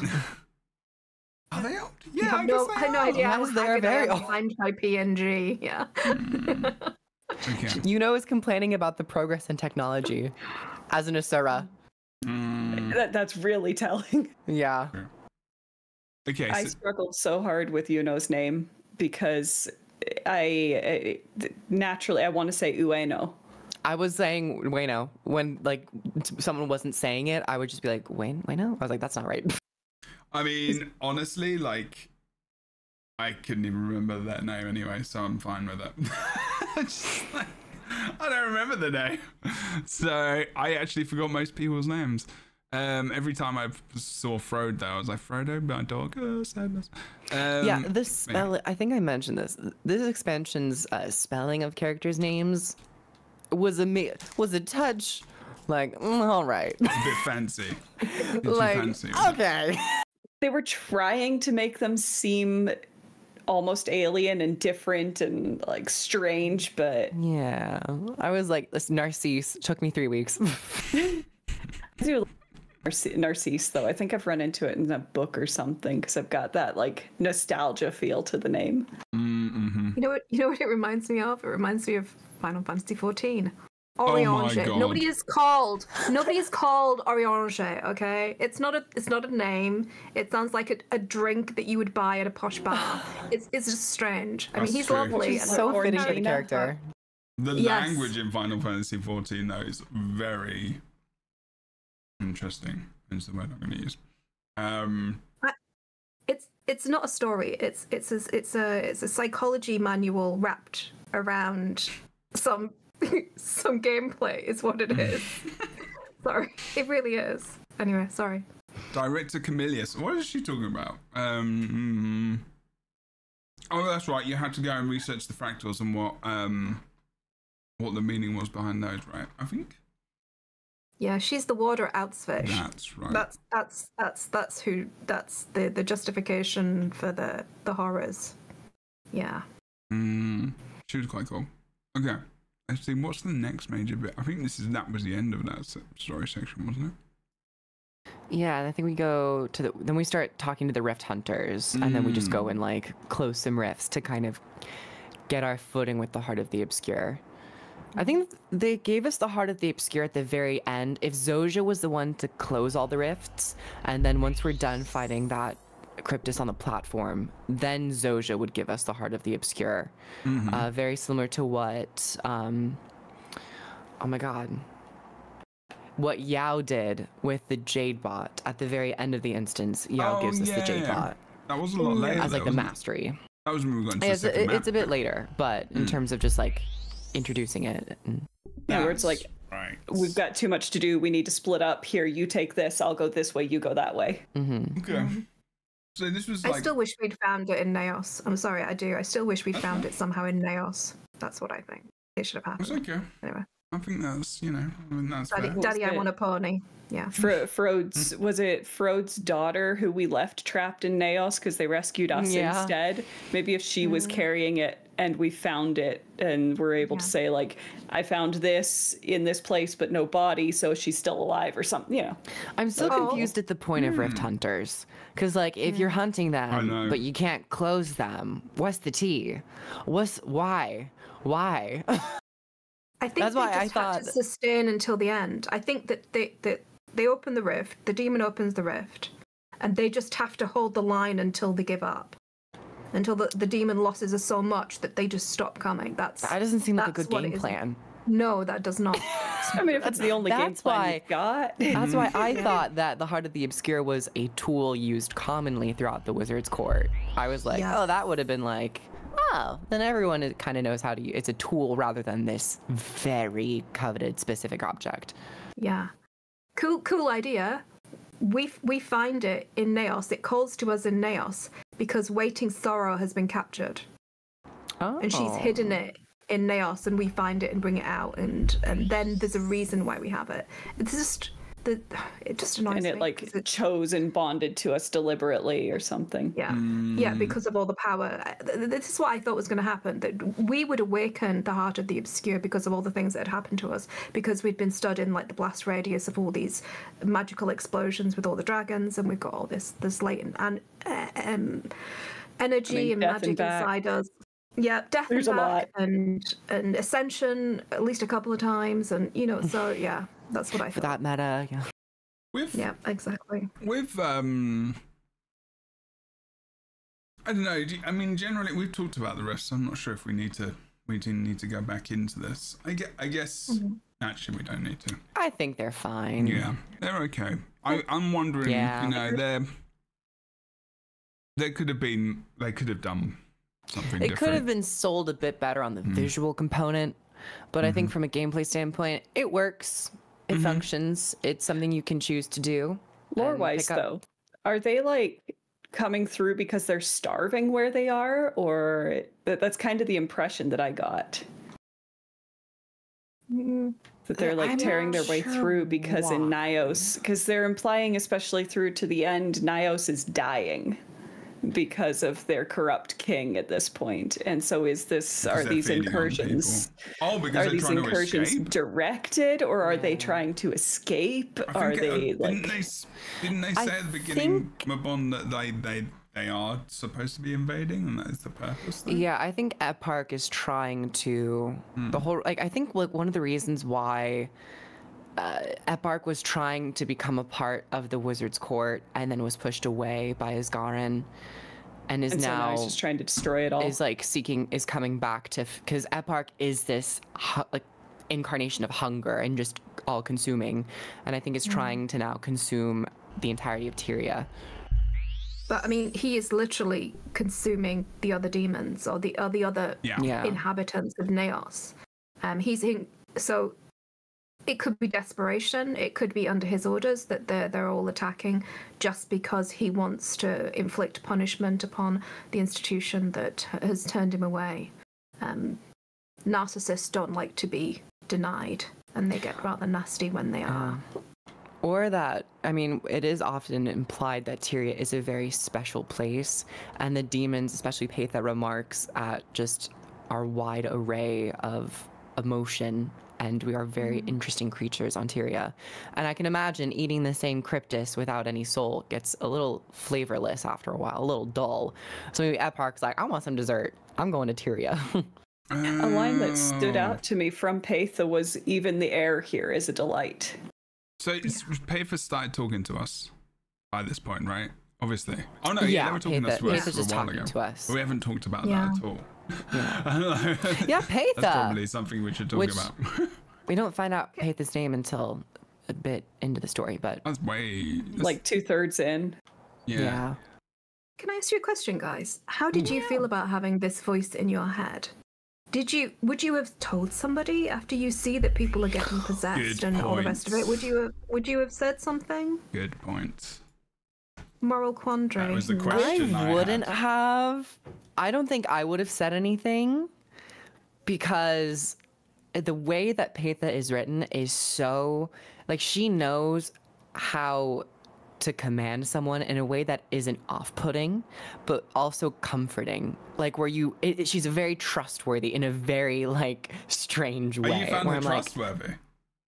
I do tend to find her, like, from the way she speaks of herself, and her, like, she knows what she's doing is very weird and strange. And when someone at least tells you that, I know what I'm doing is strange, I trust them a bit more because they're self-aware. Griffith's revealing some stuff about themselves right now, and the voices they trust. I would have been like, okay, I'll just play along for a little bit. I wasn't like totally on board, but I was like, okay, I'd play along for a little bit. Going. What's your plan? Yeah.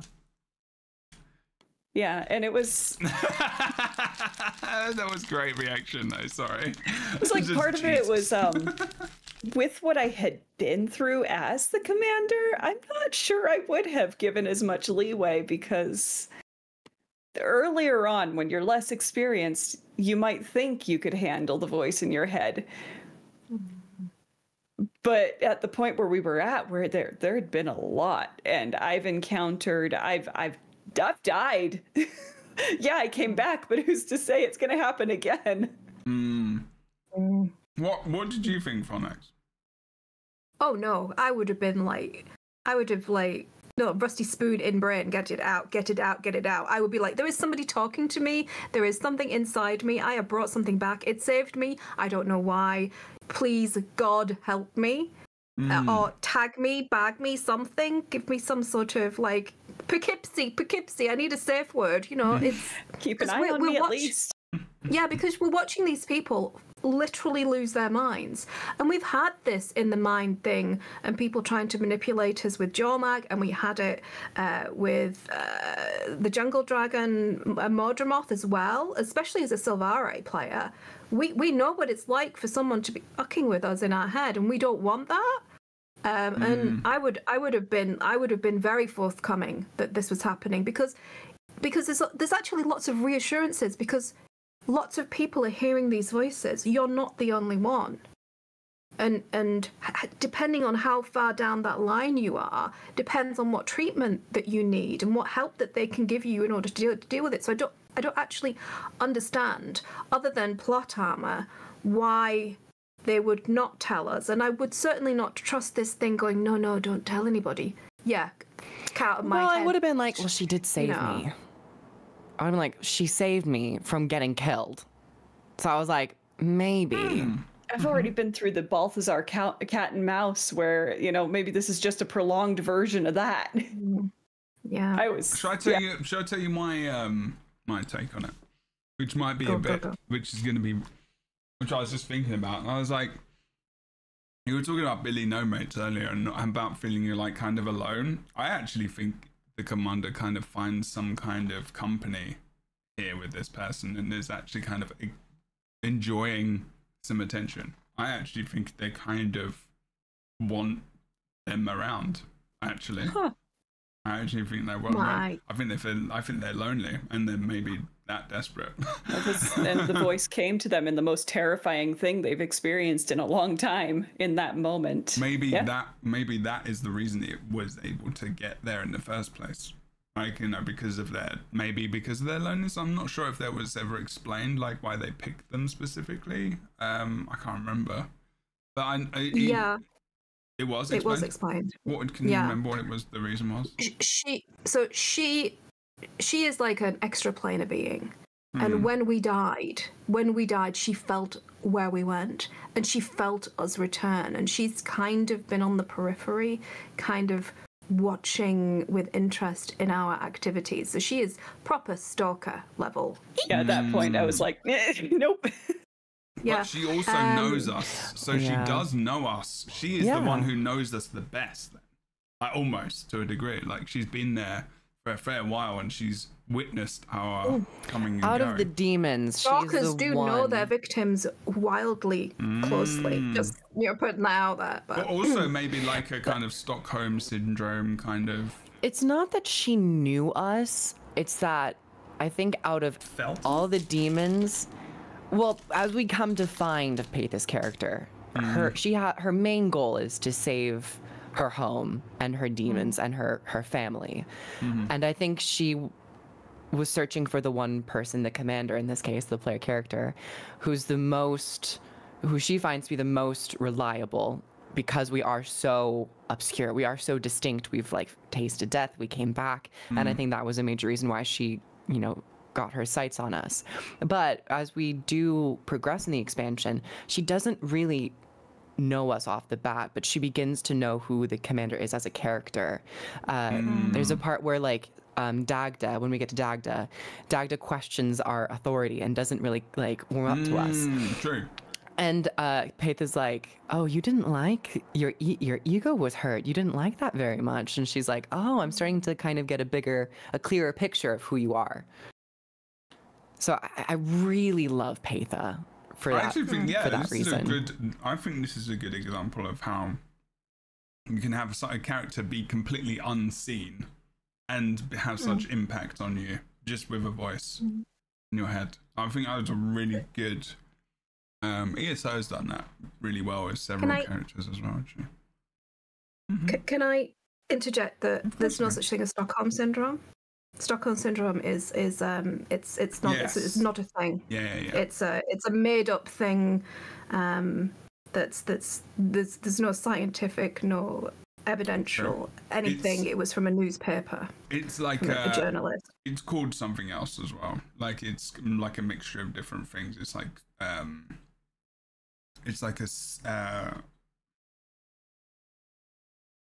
I can't remember the name, but there's like different mental health like concerns which you can, which kind of mimic it. Yeah. Which is, and they kind of made a general term of like, you know, sympathy / identifying / yeah, all this bullshit. Yeah, you're right. Yeah. Sorry. Sorry. No, absolutely. Good point. Very good point. And also, I don't want anyone to think that I don't like Paitha. I think she is a fascinating character, and I hope that she is the ruthless bastard that I think that she is. Because what would you not do to save everybody? What if it was on you to save every person on this planet? What would you not do? Is the question. Not what would you do? Where would the line be? So you think it's more like she's actually very desperate herself? Yeah, I think she's incredibly desperate. Good point.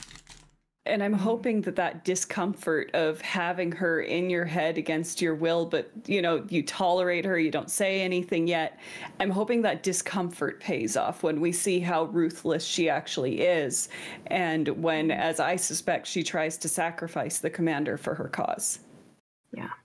Yeah, I totally agree. We are going right under that bus. And she will do it. Yeah. Maybe not directly murder someone, but I do think once she has her goal or a clear path to her victory, she will drop everything else and just go with her cryptist kind. Well, I wouldn't be surprised if, like, in the final fight, she sees us winning and abandons us to fight the king alone so that we both die. You know, something like that. Like, she's just... I kind of get the feeling she's setting us up to be the sacrifice to save her home. And she doesn't feel any compunction about that. Let's hold the conversation a little bit there for her, because we're getting a little bit ahead of ourselves because we've just met Moat Soldier again and we're like on chapter 3. Where are we here? I can't remember this. Stranger, she said. Oh, wait, you do tell Soldier. Do you tell Soldier about the voice? No, sorry, the strange voice talking to us. My bad. I thought she was... There are a couple of points where you do say, yeah, there were general voices. I heard something, but you're not specific, and you don't raise flags. Yeah, the nurse is like, that's fairly normal from coming from Nios. Do you think she's very manipulative here, or do you think she's being... She's manipulative. I think she is not manipulative in the sense of like being extremely deceitful to the commander. She is trying to preserve that connection, because if I imagine if the commander does say something, the commander will be put to sleep, imprisoned, or executed. I don't know. And Paitha's like, I don't want you to tell anyone that I'm here right now because I have to buy time to see the plans unfold. Yeah. No, here you go. We did tell someone. Like, we kind of mentioned it to someone when we get looked at by the nurse, right? In this like really general light tone. Yeah. Oh yeah. The vagueness.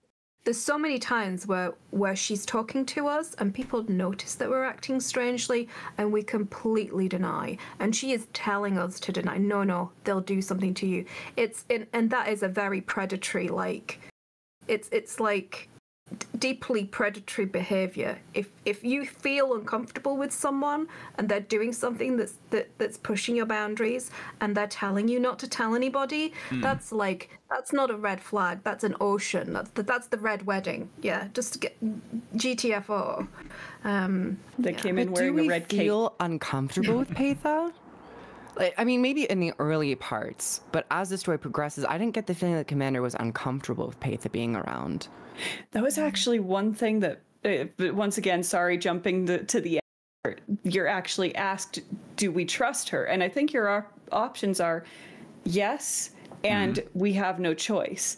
But I really wanted a middle of, no, I really don't trust her, but I want to see this be, like, an actual bid for survival, and I want to help that. That goes back to what I was saying earlier about her, like, you know, being welcome because he might feel quite alone in this place.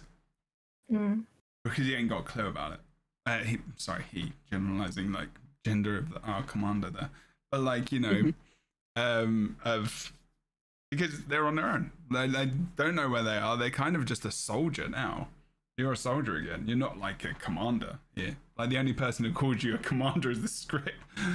It's Zoja. Yeah, and yeah, Zoja does actually, yeah. And otherwise, to everyone else, you're just like real basic. You're just basic. They don't know you. They don't necessarily trust you. Yeah, and so that like I don't really trust her yet, but I want to give her a chance. Is what I wish I had been able to say. It's kind of sad. It's kind of sad, the isolation that the commander is feeling to be put in the position where they're kind of succumbing to the voices in their head.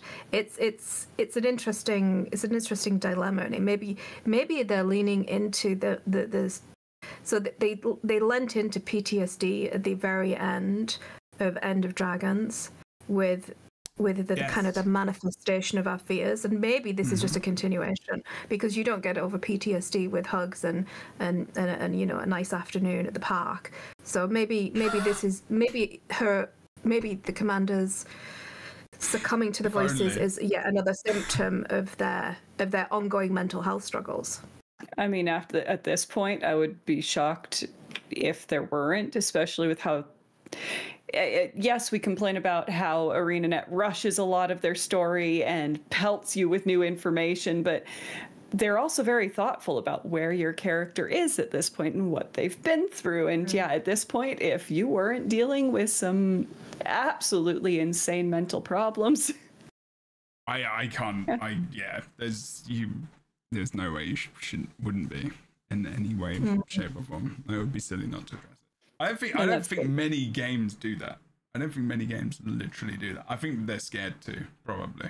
Mental health stuff. They just like maybe. And they tried.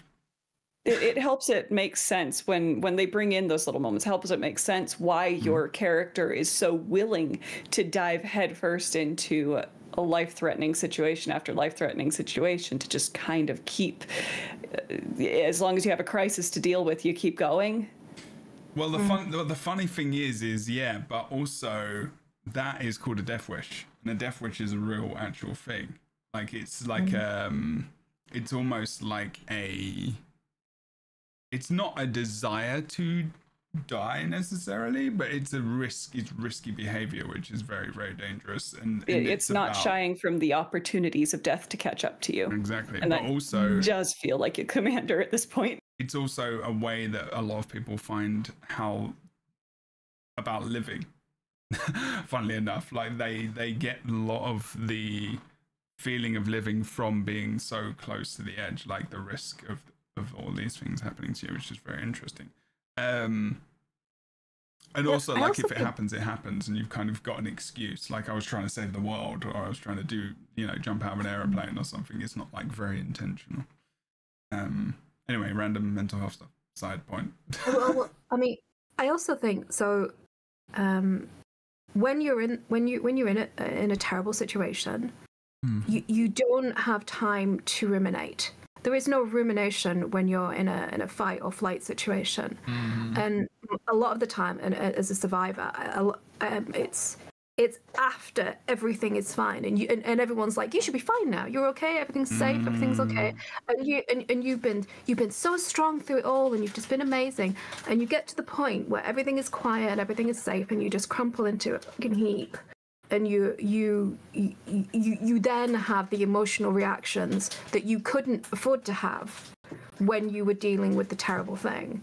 And so people who don't want to face the cleanup after the survival will pursue ever more difficult, stressful situations so that they don't have the time to ruminate. So it's that's very true. As well, that's taking the podcast to a dark place, Jay. I appreciate you sharing that. Like, you're being very vulnerable in sharing this stuff, so I really appreciate it very much. So, I think these kinds of stories and these experiences we have are very insightful, and I love the fact that we share them, because it shows how we trust our audience as well, and to be respectful of how we are as people. So I appreciate that, and opening up to peeps and doing that is very much appreciated. I love it. Fucking love it. Don't ever stop. Continue. as we continue on with the rest of the story. Are we trying to find Dagda here? Specifically, which chapter? Yeah, are that we is on? this. That is this. We are on 3. Okay, Mother of Stars. Right, good. And who is the evil person? Seri, that's right. Close friend of Dagda or Zoja? One of them, both of them? Both, I believe. Yeah. Why are we attacking her again? I can't remember. Possessed. She was possessed. You can see the aura around her head. That's right. That's true. I wasn't looking at that at all. Through the fire that you're breathing. Yeah, there was a lot of possession in this. Firebrand said, "Burn." Okay, I can kill it with fire. I did forget about this bit, honestly. You're very close to the mob there as well. Okay, all good. I was waiting for her to do another attack. She did a really cool projectile attack, and I was like, I want to see what else they gave her. Oh, okay. Did she die here? Yeah. She did die, didn't she? I completely forgot about this. Oh dear.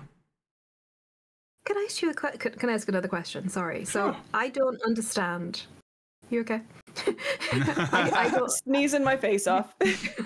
Oh, darling, I'm so sorry. I don't understand the difference between someone who is possessed to the point where their life ends, and someone who is possessed but can be brought back. It doesn't seem to be a very clear dividing line. We've been able to bring back Dagda. We've been able to bring back Leah, but later on, it's not possible to bring back other main characters. And I'm kind of unclear. Did you guys figure out what the mechanism was? What was happening? Lear can split his consciousness. Lear did a defensive split. I think Dagda is just strong, mommy. She just brute forced, Her brain's too big. repelled it. I think I think it's just a progressive thing, and if you're able to catch it early, you can what the menders do in Narcisse can probably pull people back. But there is a point, very much like the Mordrum, where after you go past that, you're kind of fully in the clutches. I kind of also felt it was a little like a virus, where some people's bodies are just they just shrug it off. They have a rough couple of days. They touch and go there for a couple of hours there, but I'm fine now. And then other people are just completely destroyed by this virus because of some quirk to their mind. When we get to, I will say it, I do have various thoughts surrounding Mabon in the later story. I think what we're going to do is we'll finish this chapter, maybe. Chapter 3, because we're coming up to almost 2 hours, and I'm worried that it's getting a bit later now, where we're kind of with Dagda and whatnot, and then we'll probably finish it there for today, but we'll continue maybe, I think we just continue next week. Yeah. Yeah, and we'll see if Otterscotch wants to come back next week as well, maybe. Yeah, okay, good. I'll check my calendar, but I think so. Okay, good. Not assuming. I know everyone's very busy. Please don't feel like you have to, everyone. Go on, say what you Dagda's fight was wild, I will say. It was very heavily tuned to the damage. The damage was pretty spicy. I can't remember. What is she? What class is she? She seemed custom. Yeah, she uses astral magic. Okay. Oh, right. Yes, I remember this fight now. It's also the strike mission. Took a while. It's really good. I have not played the strike mission, so they're good. She's a damage sponge. She has a lot of health. They both are. They both are. I think I had to Sarah's feels a bit better because he has more phase changes, but Dag's just do as much damage as you can and don't die. Yeah, I haven't played them. I actually completely forgot they existed. I just haven't had time. Yeah, I remember this being quite damage. I remember. Did I go down? Isn't there an achievement to not go down as well in this? I can't remember. If there is, fat chance I'll ever get it. Yeah, she does a lot of damage, which is a little surprising for the first boss. And I do think their damage tuning was a little off in where they amped it up. Because not to jump too far ahead, but the final fight, I felt that was easier than this one for me. We had help that one though, and we did have help, and you know, it was given alacrity, which was great. But I was also like, why is I mean, I guess it does make Dagda a more formidable character, but then as soon as anyone turns into a friendly NPC, they do like 5 damage. So. That's true, right? Yeah, but that's when you're possessed and like you're just unyielding. You're just like going for it, right? Never risking it all. It doesn't matter. Whereas, I guess when you're not possessed, you've got a little bit more. You're kind of a little bit more worried about your own health and stuff. Whereas, like, yeah, it's like, oh, you cut it. Like, okay, good. Thank you. Go on, Scott, what were you gonna say? Oh, just like those that burst of adrenaline strength in a panicked moment where you will destroy your own body, but you'll be inhumanly strong. Yeah, and you hear stories about people lifting up cars and stuff. Oh god, there's an ad, which is fair. Please see, this is proof that I watch ads of creators that I enjoy watching. So you're welcome to that 1 cent or quarter of a cent that I just gave you. It's like a 1/10 of a cent. Thank you. That's okay, you're welcome. I've watched many of Crew's videos, so there's at least 10 cents there. Wow, I can't buy you anything nowadays, probably. Maybe something at the 10-cent store, if there's such a thing that exists. Okay. I mean, you can go and like go up to a kid's lemonade stand and just steal some lemonade and give it to me. That's not money though. I mean, that's theft. I mean, technically everything is 10 cents then. This day and age, you gotta do what you gotta do to get that lemonade. Is that a euphemism for something? Oh yeah. No. About literal lemonade jump. Like, okay, fair. Okay. Wow, this fight was long, and you cut it as well. Like, yeah, it was long. I remember now. Like, it's okay. Here we go. I have this thief character that is the one I've run from the first, like all the way through the personal story through to this. Oh, cool. But because I only use this character for story, I have never once addressed their build. Oh. This fight took a while. Oh wow. I see. At a certain point, you just have to hope the boss dies of boredom. That's what I wanted to see what happened here. Oh my god, what happened? Whoa, there was literally. Yeah, I wanted to see what would happen if you didn't do the mechanic. They do a really good job at actually, you know, expressing and showing off the strike mission mechanics as well. Whoa. And I've gone onto the art station and looked at all the behind the scenes of the developers and the art team, and there was a video of someone showing the process of creating all of Dagda's abilities, and it's really cool. Oh, that's really cool. So cool. Oh, I didn't know that. Yeah, there's a bunch of behind the. Go on ArtStation, just search it like Guild Wars 2 and like Secrets of the Obscure on ArtStation, and you'll see a bunch of the developers post their work. Oh, okay, that's really. There's concept art for Patha. It's really good. Oh. Can they update some of our weapon skills? What with the skills Exactly, of Kip. Dagda? Exactly, Kip. I mean, that big, massive meteor, literal star thing that comes down onto your face. I mean, I would, yeah, I'd buy that for $1. For sure. Oh yeah, this is the commander, and she like, Dagda just folds her arm. It's like completely unexpressed. I love it. Yeah, Dagda was great, actually. I wouldn't mind being not a fan of ours. No. Wait. Why did you zoom in there? Was there a funny moment? Cool. Let's get the crew reactions. Come on, Zoja. Wait, what? Why did I zoom? Imagine the sound of the waves. Let's have a look. Crashing against the shore. Oh, my thoughts are my own again. A proper Jotun. You okay? Oh, it looks No so missing good. limbs.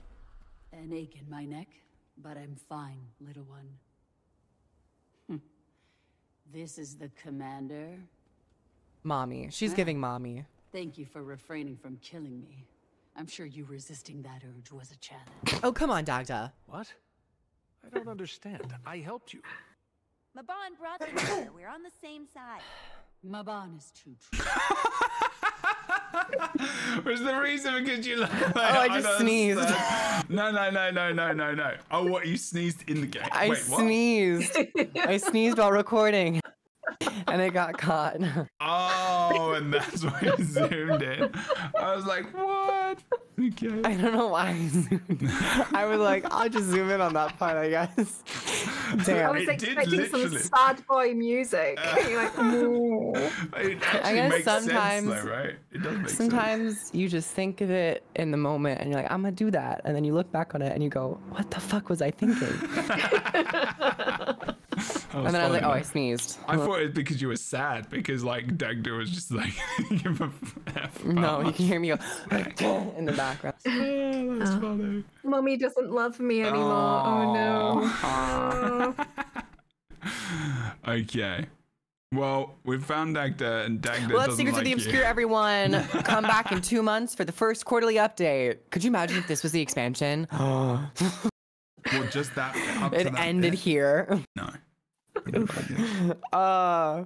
was the end of the instance, though, right? Oh yeah, we talked to those people. Yeah, some conversation. You know, and Frode. Yeah. Okay. All right. Fair play. Oh yeah, like you've seen the ghost. No, maybe. All right. We'll talk the new allies stuff. We'll talk about next time and whatnot. But up to now, you know, not bad. I guess so far. Yeah, pretty good. I was happy. Yeah, really good. I was happy. Yeah, I was pretty happy. I was chuffed. I was invested. You were invested. Thumbs up from the Crichton Herald, and Scotch is nodding. So. Yep. Nods from me. Nods from all of us. No, there's not going to be any DRMs. No. We need to collectively, as a group, expunge DRMs from our vocabulary. Like we need. I don't even remember what they are. No. What is a DRM? Exact. Oh, it's already. Ooh, no, genuinely. It's already working. Wait, are you being serious? Yeah. What is it? Sorry. You've expunged it from your own memory because it was so painful. You don't know what. Are you being serious? Yeah. Sorry, crew. Whoa, look at Crichton Herald's face on the character. No, it was like dragon response missions. That's from me my frowning. Saga. Was that your dragon frowning response face? missions. Yeah. Yeah. No. Sorry. Did you have a frowning face on your character just then? They were not it. My eyebrows actually move with my eyebrows. Oh my god! I don't know if I ever noticed that before. Oh my god! And I was frowning so hard. Can you frown now? Can you frown now? I did. Oh my god! But you were like, oh, I didn't even notice that. Oh my god! That's awesome. Well done. That's impressive. Thank you very much. Very good. You would. I was just like, it looks like your character's frowning right now. Like you just don't even know what we're talking about. I was like, DRM, what the hell is that? Yeah, Dragon was, oh god, I hated them. Yeah, no, it's fine. I guess selective amnesia is happening. No. Wow. We love Soto. No more Dragon response missions. Yeah. Yes, the reason we enjoy you is because there's no more Dragon response missions. I usually don't yuck people's yums, but I see some people talking about it on the Reddit, and I'm just like, maybe some people shouldn't type. What about how they enjoyed them? No. Like wanting more. Okay. And I was like, what? Okay, no. What I would love is I would really love something that is what they wanted Dragon response missions to be, because they clearly had a vision. They clearly missed their vision.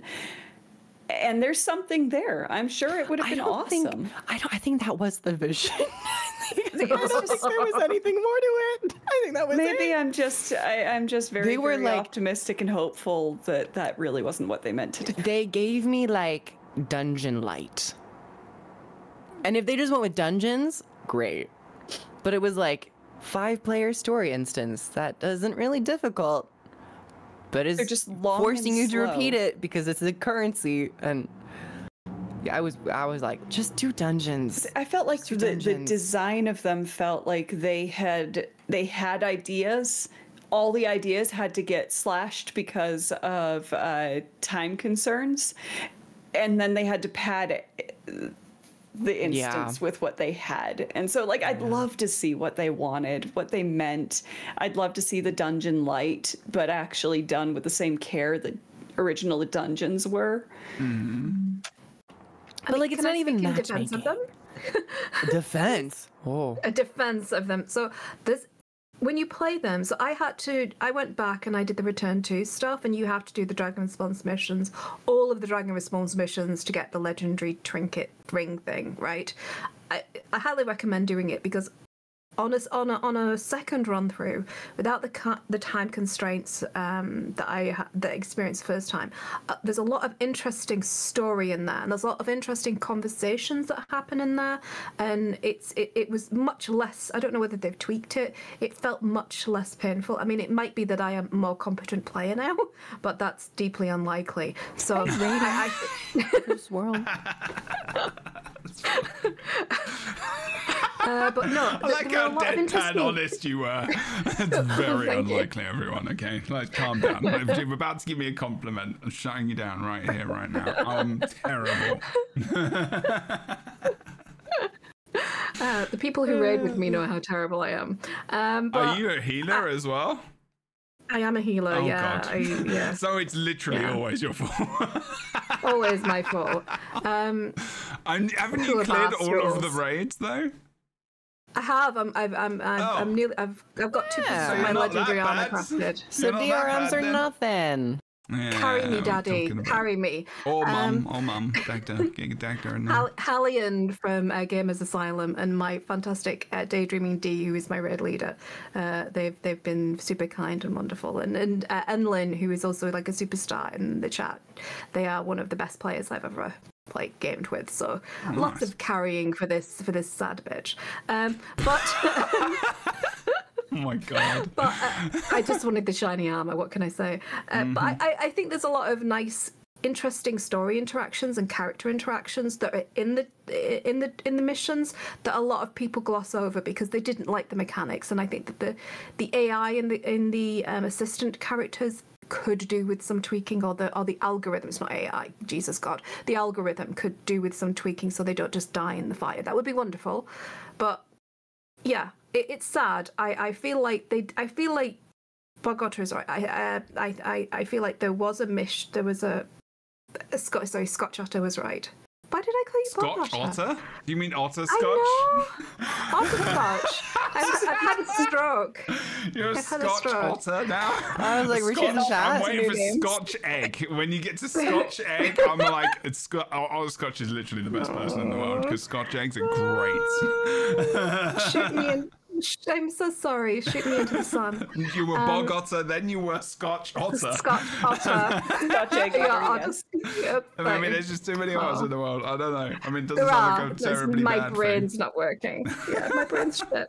But I think they're right. I think that they had an idea of what they wanted to do, and I think that they put a lot of story into there. The story that was kind of they couldn't put anywhere else. So they put a lot of these conversations in there, and it was much better than next time round.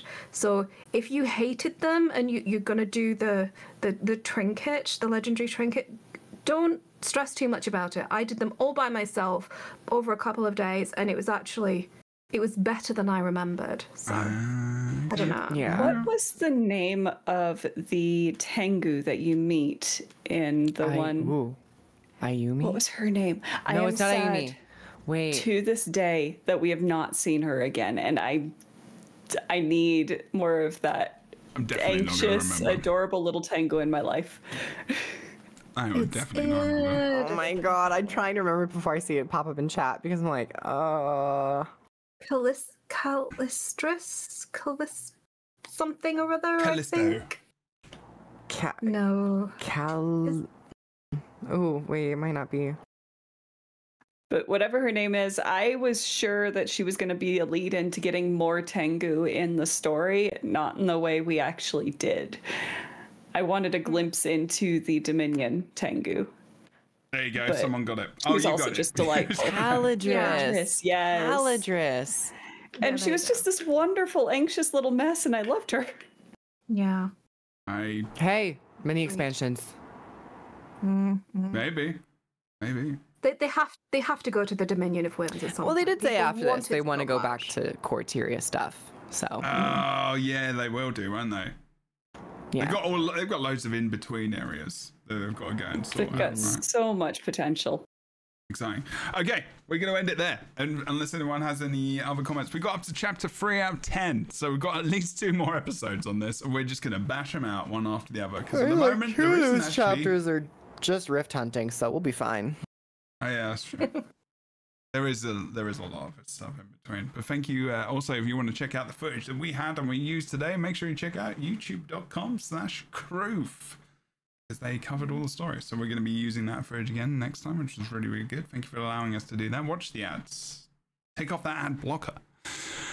We will see you next. Tip me $100 on PayPal. Tip them $100 on PayPal. If you don't really like me. Oh, that's fair. Jebro, Fornax, Otter. I'll be waiting. I got my student loans to pay. I'll paint you a beautiful $20 bill. You'll paint Kroof. You're not even gonna paint me a $100 bill? I guess I could. Oh wow. I'd have to find some reference. I don't know what a $100 bill looks like. Fair. Fair. Get AI to do it a bit a lot quicker. You should paint British money. It's so much prettier and more colourful. Everybody's money is prettier. I kind of want to get like AI and just be like, put Kroof's head on a $100 bill for me right now. Yes. I need to employ Wacky a proper bucks. artist for that because I don't agree with such things. Could be fun in that. Okay, everyone, thank you so much for watching.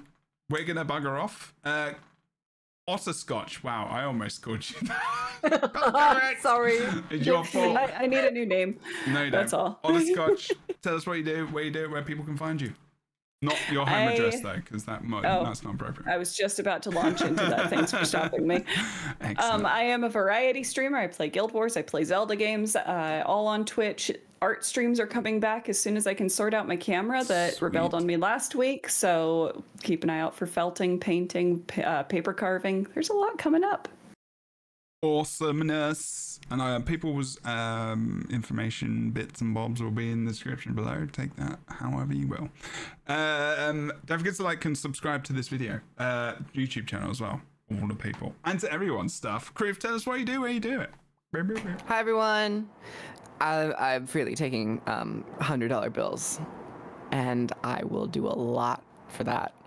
And one way you can help me reach that goal is by going over to my YouTube and watching the videos that I post, including the Guild Wars 2 story. So if you want to know everything that I was thinking before I say it on this podcast, you can go over to my YouTube and get it exclusive. And I also stream around Twitch on the weekends. So thank you for being here. Really appreciate you all. Woo! Excellent. Fornax, tell us what you do and where you do it and whose name you get wrong. I'm waiting for only feet from Kroof. That's what I'm gonna put. Only feet, only knees, only shoulders, only clavicles. What do you want to see? Only navels, belly buttons? I got it. Let us know in the chat. Don't. I'm an idiot.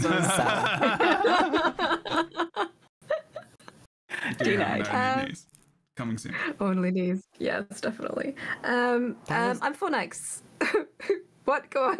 I was gonna say that Which was the part strangest. Are we selling now? I was gonna say the strangest compliment I ever received was I was in elementary school and this girl came up to me and said, "You have cute knees," and that just lingered with me for a long time. Wow, it really went to your head, didn't it? It did. It really inflated my ego, and that's where it went all downhill. That's so cute.